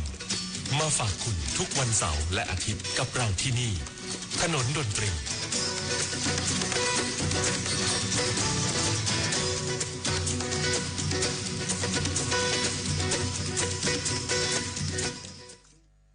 โอ้โหวันนี้จะได้เลิกหรือเปล่าวะเนี่ยโหแน่นอนแน่นอนเอ้าเปลี่ยนบรรยากาศนั่งฟังเพลงนิ่มๆอีกสัก 2-3 เพลงเนาะก็จะเลิกวันนี้ก็กูตายก่อนแล้วมึงโอ้แน่นอนแน่นอนเอ้าเข้าประจำที่ก่อนนะครับเข้าประจำที่ก่อนนะครับนางรำเข้าประจำที่ก่อนไม่งั้นจะเป็นการกดดันนักร้องดีไม่ต้องยืนเลยตอนนี้นั่ง2 คนนั่งยืนโอ้วันนี้ต้องขอบคุณคุณพิญโยที่ให้มาเจอคนรุ่นเดียวกันก็ขอไฟสว่างหน่อยเห็นหน้าหน่อยไม่ต้องมืดขนาดอายุขนาดนี้ถ้าไฟมืดเนี่ยหน้ามืดโอ้โหไม่รู้เรื่องเลยนะแต่ละคนนี่ต้องถ่ายรูปไว้แล้วเราจะบอกอย่าลืมต้องถ่ายรูปไว้ไม่จะขนาดนี้ไม่ต้องขนาดนี้มันเห็นชัดไปชัดเกินไปก็ดูยากอีกโอ้แน่นอนดีครับดีเหล่าเช็คนี่ก็เพลงนี้ก็เขียนมานานแล้วครับตั้งแต่นู้นก่อนจะทำเทปชุดแรกทำไมแต่ว่าไม่กล้าร้องกลัวเขาจะว่าดูถูกคนชนชาติกลัวเขาจะว่าอย่างนู้นแต่ก่อนนะไม่กล้ากระดาษเพลงยิ้มเหงาๆน่ะสมาคมชมรมสตรีแห่งประเทศไทยยังประท้วงเลยว่านั่นหมูเนี่ยเอาผู้หญิงมาอะไรวะคนขี่ทางเพศบอกโอ้มึงอย่าคิดมากกันเลยเพลงแต่ก่อนดาวสาวนี่ก็เหมือนกันไม่กล้าร้องเขาบอกว่า โอ้ผู้หญิงไม่ใช่สินค้าลูกมึงจะคิดขนาดนั้นเนี่ยบางทีกันเราก็คิดตามความจริงกับน้องมันก็อย่างนั้นแต่เดี๋ยวนี้โอเคเดี๋ยวนี้ก็ความคิดกว้างขึ้นเหมือนแฟนเพลงเป็นแม่เป็นห่วงลูกมากคือสมัยนี้บางทีเหมือนกับที่ครูเป็นข่าวครูเขาประกวดอะไรที่ว่าบอกกระเทยไม่ได้รางวัลอะไรเงี้ยต้องไปขอโทษเขาแต่เพราะสมัยนี้มันเปลี่ยนไปแล้วเนาะงั้นก็ต้องทำใจกว้างๆนะครับคือเราชอบไม่ชอบกันแล้วแต่ไม่ต้องไปบอกไม่ต้องไปพูดมันก็กว้างขวางไว้ให้มันรู้สึกว่าโลกนี้มันก้าวไปไกลแล้วอย่างแฟนเพลงผมก็บอกแกว่าอย่าไปคิดมากเลยไม่ค่อยจะเจอกันเรื่องอะไรเงียบฟังคุยหน่อยอ๋อบริจาคให้ไม่ต้องเงียบจ่ายตังค์อย่างนั้นได้ช่วยน้ำท่วมค่ารถกูจะกลับไม่มีเลยน้ำท่วมก็เพิ่งจะเล่นไปเมื่อวันที่9นะครับช่วยน้ำท่วมทางเหนือก็ช่วยกันคนละบาทละเบี้ยครับไม่ต้องเยอะเลยเอาใบ100ใบเยอะพอไม่ต้องหลายใบก็อย่างนี้แหละคนไทยเราเนาะก็ไม่เข้าใจเหมือนกันว่าทำไมกูต้องเล่นช่วยน้ำท่วมทุกปีเลยวะเมื่อไหร่มันจะแก้ไขได้ทักทีเดี๋ยวพฤศจิกาธันวาก็มีภัยแล้งกูก็ต้องไปเล่นคอนเสิร์ตภัยแล้งอีก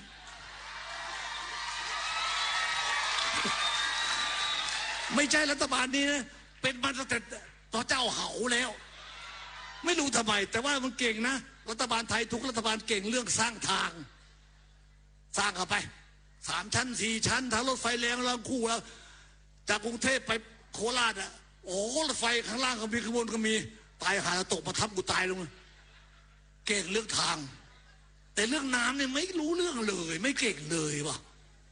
เป็นอย่างนี้ทุกปีเอาละแล้วก็ผู้จัดการโทรน้าหมูไปช่วยหาเงินภัยน้ำท่วมก็คุยอีกแล้วแต่เพราะว่าเดือนธันวาน้าหมูไปช่วยภัยแล้งคุยอีกแล้วทำไมมันไม่แก้สักทีเพราะอะไรเนาะไม่จะไปพูดถึงมันเลย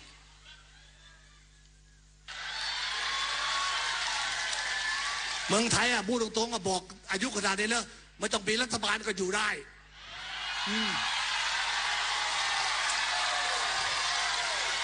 นี่เราไม่ได้ว่าใครนะเพราะว่าจะไม่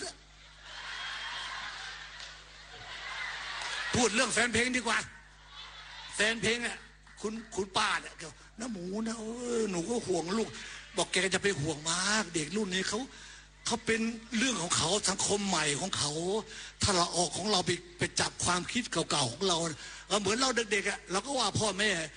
เขี่ยวเข็นเราแต่เช้าแต่เย็นมันก็เหมือนกันแหละพอเราไปเดินขบวนก็มึงอย่าไปนะเขาจะขาดแต่เขาจะแกงบางทีมันก็ต้องให้เขาเนาะทีนี้แกมีลูกอยู่3 คนแกห่วงลูกสาว2 คนคนโตกับคนกลางคนสุดท้องเป็นลูกชายน้าหมูหนูก็ห่วงเขาไปโทรศัพท์ไปแอบฟังเขาไปเล่นอะไรแท็บเล็ตก็ไปแอบเปิดดูเขาไม่ใช่อยากรู้เห็นแต่ห่วงกลัวลูกจะถูกเขาหลอกกลัวผู้ชายมาหลอกมาส่งข้อความมาอะไรแล้วก็เข้าใจเรื่องความเป็นแม่เนาะวันหนึ่งลูกสาวเขานั่งคุยกันเรื่องแฟนไอ้เจ้าก็หูดีเขาคุยเรื่องแฟนกันแม่ว่าได้ยินนะคุณหนูคุยเรื่องแฟนกันทั้ง2 สาวเนี่ยมาพามาบ้านที่แม่จะได้รู้จักจะรู้ว่าใครเป็นใครผมนอนไปทักจะได้เป็นญาติกันลูกสาวบอกไม่กล้าพามาหรอกกลัวแม่ดุทำไมหนูชอบผู้หญิงด้วยกันสมัยนี้มันเขาไม่ว่ากันแล้วแม่ก็รู้งงเหมือนกันแล้วน้องสาวน้องไปกับพี่บ่อยๆพี่เขาชอบผู้หญิงหนูก็เลยชอบด้วยผู้หญิงก็ชอบผู้หญิงหมด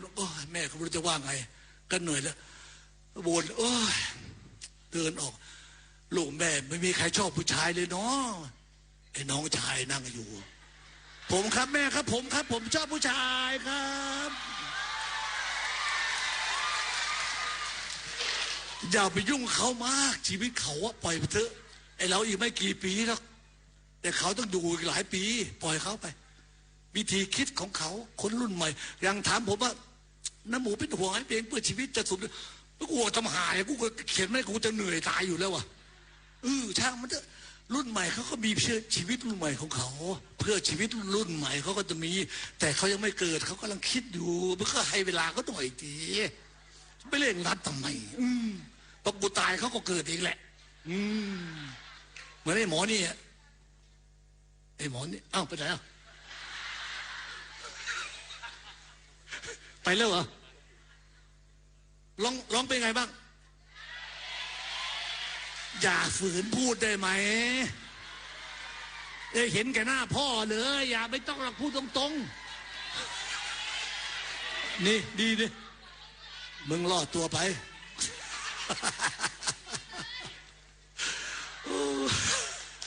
โอ้ไม่เจอหน้านานเนาะสุขภาพเป็นไงบ้างดีนะดีสุขภาพผมก็ปีนี้ก็แย่แล้ว17แล้วก็ยากอายุที่เหลือบอกย้ำแล้วเดี๋ยวถ้าเสียเวลาคุณพิญโยเขาจะปิดหอประชุมอีกกี่นาทีอีก15 นาทีเหรอจำได้ครั้งสุดท้ายไปเล่นหอประชุมเก่าก็ปี62หน้าตามคุณทั้งนั้นเลยเวลาก็มีฟรีเดี๋ยวจองเร็วเลยแอดมินนี้เขาช่างว่านะเปิดจอ6 ทุ่มแม่งเต็มแสดงว่าหน้าเก่าๆทั้งนั้นไม่ว่ากันบางทีชีวิตก็อย่างนี้เนาะที่บอกไว้มีเด็กมารุ่นใหม่มีอะไรมาทดแทนแล้วก็คือกว้างครับกว้างเข้าไปถ้าเราไม่อยากฟังอะไรก็ไม่ต้องฟังไม่มีใครว่าอะไรหูเราไม่มีใครมาใส่หูได้หัวใจเราหัวเราคือถ้ามันรู้สึกเกินไปก็ไม่ต้องฟังผมนี่ไม่ฟังข่าวเลยนะไม่รู้ใครเป็นนายกด้วยนะครับตอนนี้จริงๆไม่ฟังเลยแล้วตะมนตรงแล้วที่ดูแต่ว่าเมื่อไหร่ช้างจะมาเหยียบบ้านกูทั้งช้างทั้งหมีทั้งเหี้ยก็มาไก่หมดเล้าคอยวิ่งไล่ทุกวันอย่างนี้ดีกว่าถ้าเราคิดว่าเราพอแล้วหรือเราอยู่ในสถานะที่ประคองตัวได้แล้วไม่ต้องไปยุ่งอะไรเขาไม่ต้องยุ่งไม่เป็นไรไม่มีใครว่าอะไรครับแต่ว่าบางทีก็รอคอยในใจมันคอยอยู่แต่ว่าคอยอะไรนั้นก็แต่ละคนก็คอยเอาก็แล้วกันเนาะ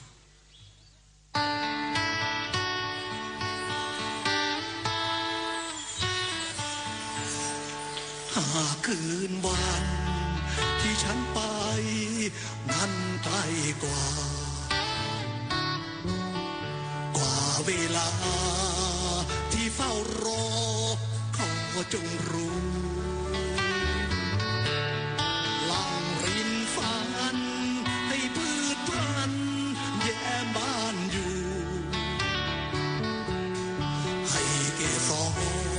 รที่ช่อชูชุ่มมาแล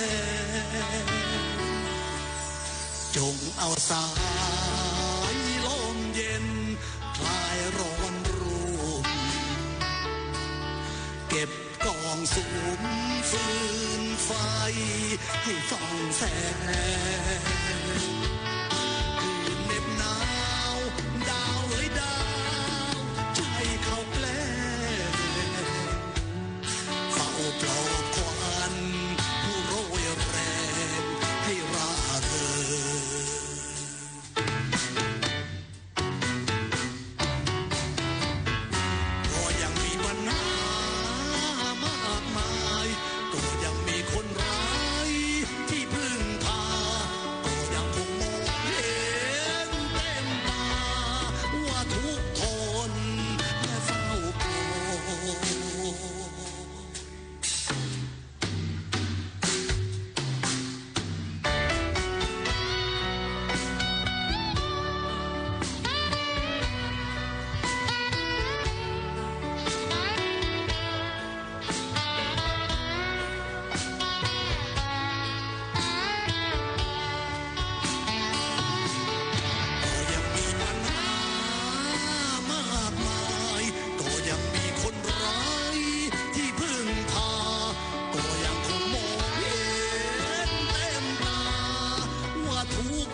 เฝ้าคอยหากคืนวันที่ฉันไปนั้นไกลกว่าเวลาที่เฝ้ารออย่าท้อถอยหยุดเวลาที่เฝ้าคอยให้น้อยน้อยเพิ่มเวลาของสองเราให้เท่าที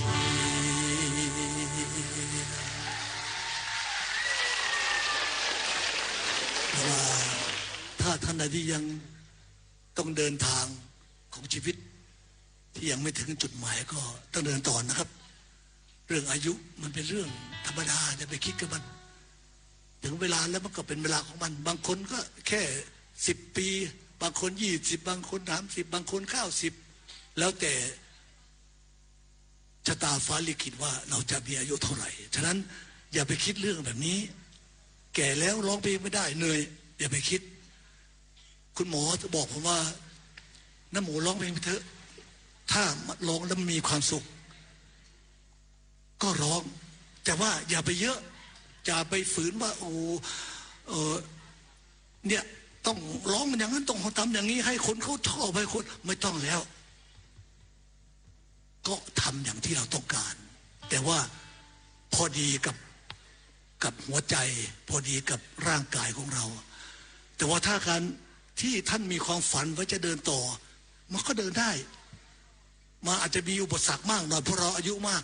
อุปสรรคที่เขาเปรียบเสมือนภูเขาใหญ่ๆลูกหนึ่งขวางหน้าเราอยู่เดินไปเลยครับข้ามไปเลยโบราณเขาบอกเลยว่าไม่เคยมีใครสะดุดภูเขาล้มไม่เคยมีแต่สะดุดขาตัวเองล้มฉะนั้นไม่ต้องกลัวภูเขาใหญ่แค่ไหนพอข้ามได้แล้วกลับมามันก็เป็นก้อนหินก้อนเล็กๆก้อนหนึ่งเท่านั้นเองครับอย่าไปกลัวมันที่บอกนี้ไม่ใช่ตัวเองว่าเก่งกาจสามารถก็มีความไม่มั่นใจหลายอย่างที่บอกแต่ว่าต้องเชื่อผู้หลักผู้ใหญ่ที่เขามีบทเรียนที่เขาบางทีอย่างท่านพุทธทาสท่านเคยเทศนาให้ผมฟังอย่าไปโง่ล่วงหน้าคนเราชอบโง่ล่วงหน้าคิดไปมันทำไม่ได้กูต้องตายแน่เลยไม่ได้กูต้องมันยังไม่ถึงเวลาของมันเลยมันคิดไปแล้วมันโง่ล่วงหน้าช่างมันเถอะเดี๋ยวพรุ่งนี้มันก็เป็นวันนี้มันไม่เป็นพรุ่งนี้ตลอดไปหรอกเนาะแน่นอนฉะนั้นเดินไปครับมันจะไกลแสนไกลสุดเส้นขอบฟ้าก็ไปนะครับ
จะไปก็ไปไม่ต้องอะไรนักหรอกชีวิตเก่าๆมีแต่ความเก็บกดยิ่งอยู่ยิ่งช้ำมีแต่ความรันทดจะไปก็ไปย้ายแบกใบเบียนบนโลกใบที่สวยยังรอให้คุณคว้าควายแม้ใบไม่ใหญ่แต่เราก็ได้เริ่มต้นแม้ทางยาวไกลยิ่งไกลยิ่งได้ฝึกฝนอาณาจักรน้อยคอยคุณคนเป็นเจ้าของ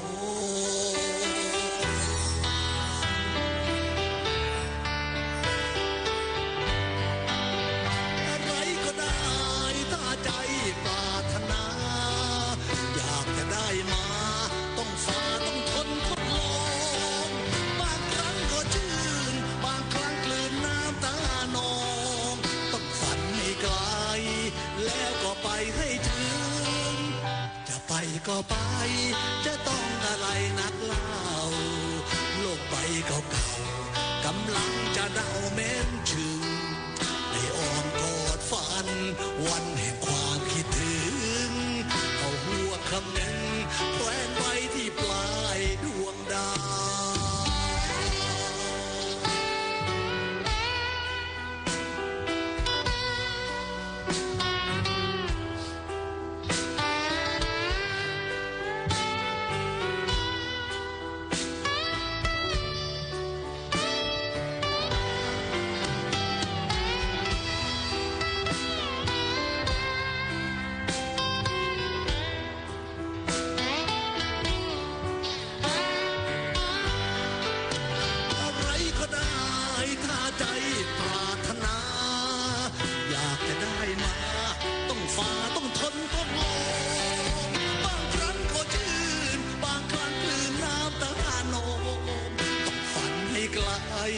แล้วก็ไปให้ถึงจะไปก็ไปจะต้องอะไรนักเล่าโลกใบเก่าๆกำลังจะเน่าเหม็นชื่นได้อ้อมกอดฝันวันแห่งความคิดถึงเอาห่วงคำหนึ่งแขวนไว้ที่ปลายดวงดาว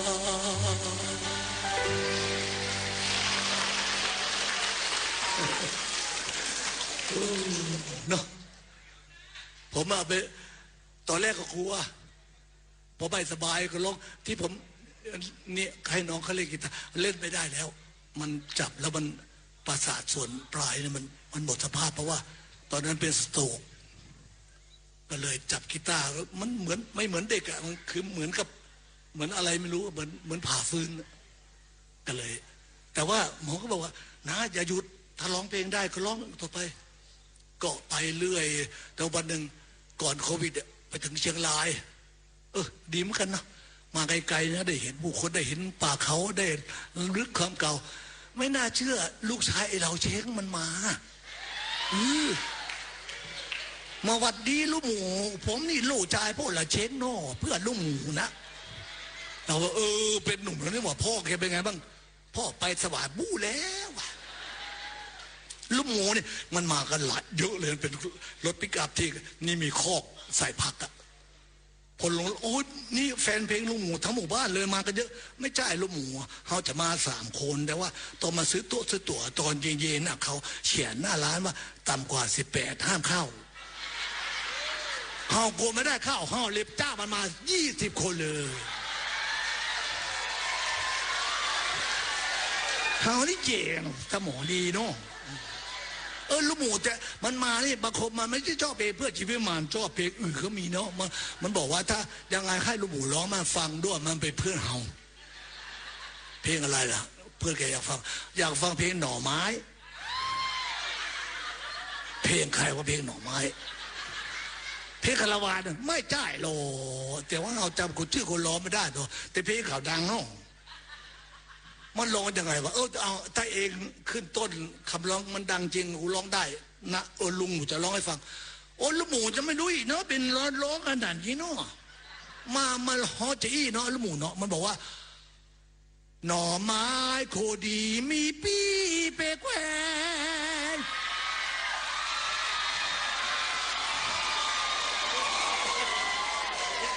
เอาไป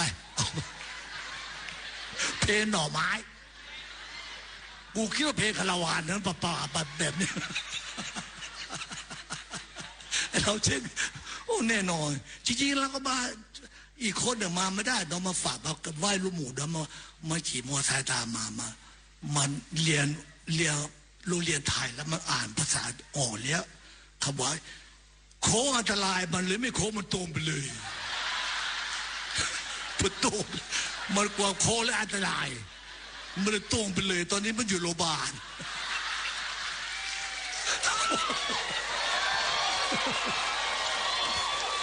เอาเรื่องอะไรเราเช็คเยอะมากอีกคนหนึ่งก็มาลูกหมูเนาะแต่ไม่รู้ว่าอยู่ไหนแล้วมาขับรถกลับแล้วก็เดี๋ยวข้าสอนเองไปเหมือนสอนพ่อแค่นั้นอาจจะมีความทรงจำสนุกอาจจะเขียนเราเช่นภาค2มันไปถึงรถติดไฟแดงมันก็ไปเลยพอไปถึงไฟเขียวพอดีมันเบรกยากมึงเบรกทำไมไฟเขียวเพื่อนเฮามาชอบฝ่าไฟแดงเฮาจะกลัวตำกับมันไอเราเช็คพวกมันนะไม่ธรรมดานะแต่ก่อนเนี่ยไปขึ้นดอยกับมันนะมันให้สูฟินเขาบอกว่าโปงเต้สาวกับซาโน่มันจะดีเนาะสุรินทร์ดัดท่าเทวราชบรรทมพรหมแหวกวิมานสุรินทร์คือแปลว่าพระอินทร์จะเป็นคนใจเย็นแต่ภาษามงก็เรียกสุรินทร์แปลว่ากัญชาถ้ามาเมามาหรือว่าวุ่นวายมาเจอกัญชามูลหนึ่งเข้ามุมมีอะไรกินเปล่าวะสุรินทร์ดับธาตุเทวราชบรรทมนี่ฟินนอนทั้งวันเนี่ยเทวราชบรรทมพรหมแหวกวิมานนี่เล่าพระพรหมร้อนตัดหัวแล้วต้องเอาพานลงมันไฟโลกันเลยตกถึงพื้นไม่ได้3อย่างนี้มันใครผมกินหมด3อย่างเลยแต่ว่าอย่างสุรินทร์ดับธาตุมันเพลินหน่อยมันนอนดึงปิดมันก็ธรรมดา2ปิดก็ธรรมดา3ปิด6ปิดพอตื่นขึ้นมาบอกโบเต้ไปกินข้าวบ้านเฮาโน่ไปถึงบ้านมาแฟนไม่อยู่ติดกุญแจไว้โบเต้แฟนเฮาต้องไปซื้อกับข้าวเนาะแต่ว่าไม่ต้องกลัวแหละเฮาเข้าทางรูกุญแจเลยว่ามึงเมามากขนาดนี้เมาฟินนี่มันลึกจบยังรอยังเยอะแบบนี้เป็นคนขี้โม้พูดมากเห็นคนรุ่นเดียวกันมาดีใจไม่น่าเชื่อคนไม่เยอะแต่อายุเยอะแต่ว่าถ้าเดินไปแล้วมันนี่มีความสุขถ้ามีแรงเดินก็เดินต่อนะถ้ายังมีความฝันอยู่แต่ถ้าไม่ต้องรีบร้อนถ้ารีบร้อนไปก็เหมือนโควิดช่วงนั้นมีเงินเป็นแสนเป็นล้านก็ซื้อไม่ได้เพราะไม่มีวัคซีน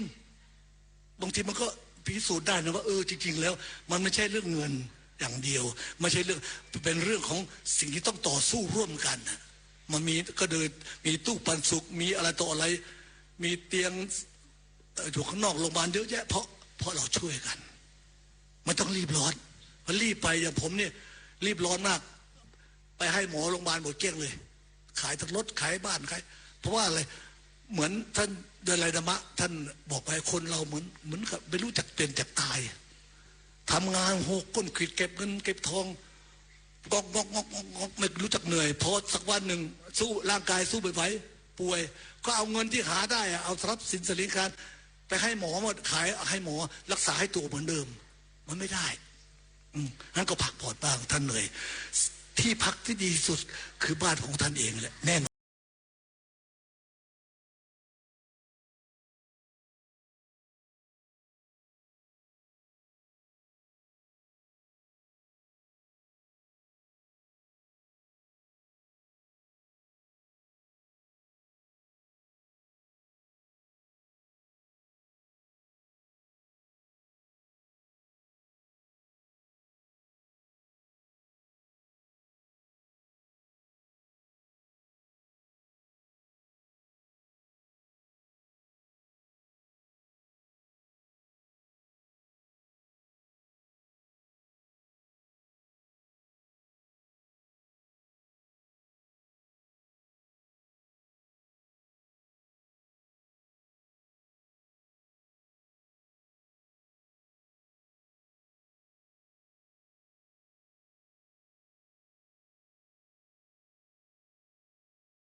ไม่มีไปทางเหนือก็บอก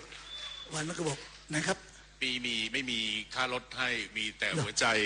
เพื่อนทำมาให้จะไล่ให้เลิกนะเพื่อนรักจากวัดนวลนรดิตที่ทำแบนเนอร์ให้กับรัฐมนตรีมา30 ปีแล้วครับขอบคุณมากครับไม่คิดค่าใช้จ่ายเลยนะครับคุณจ๊อกวสันต์ครับคุณจ๊อกวสันต์นวลนรดิต89ขอบคุณครับขอบคุณครับคุณจ๊อกคืออะไรครับเป็นนักออกแบบแล้วก็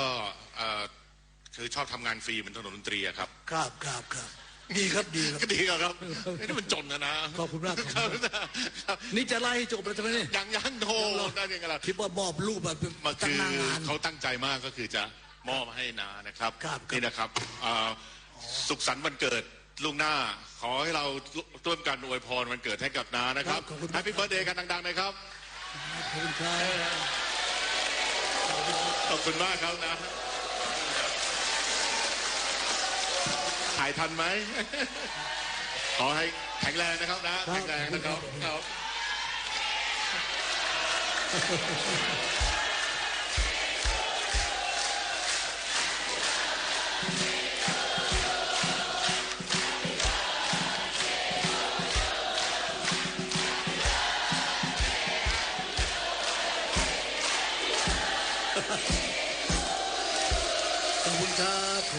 ยืนยันว่าปีหน้ามาใหม่ทำไมเห็นโมเดนาล่ะถ้าวันเกิดถ้าจะไปเที่ยวเขาใหญ่แต่ฝนแรงแล้วฝนจางแล้ว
วันนี้แอบรักใครชอบใครก็เผื่อใจไว้หน่อยเด้อ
ถึงจังหวัดเป็นตามใจ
กินข้าวต้มกันนะครับ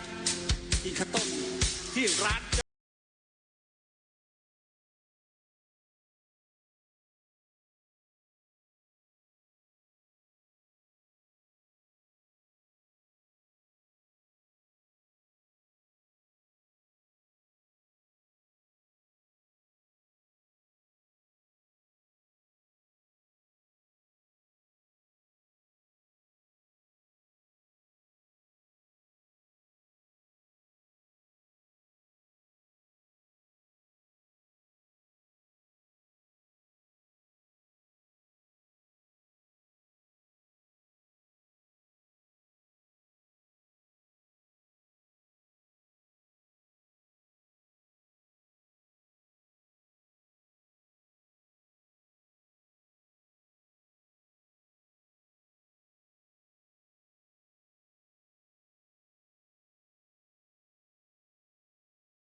สถานีวิทยุกระจายเสียงแห่งประเทศไทยกระจายเสียงจากอาคารถนนวิภาวดีนครบัดนี้ขอยุติการกระจายเสียงสำหรับวันนี้ไว้แต่เพียงเท่านี้โปรดติดตามรับฟังการกระจายเสียงของทางสถานีวิทยุกระจายเสียงแห่งประเทศไทยได้ใหม่เริ่มตั้งแต่เวลา 5 นาฬิกาเป็นต้นไปขอความสุขสวัสดีจงมีแด่ท่านผู้ฟังทุกท่านราตรีสวัสดิ์ครับ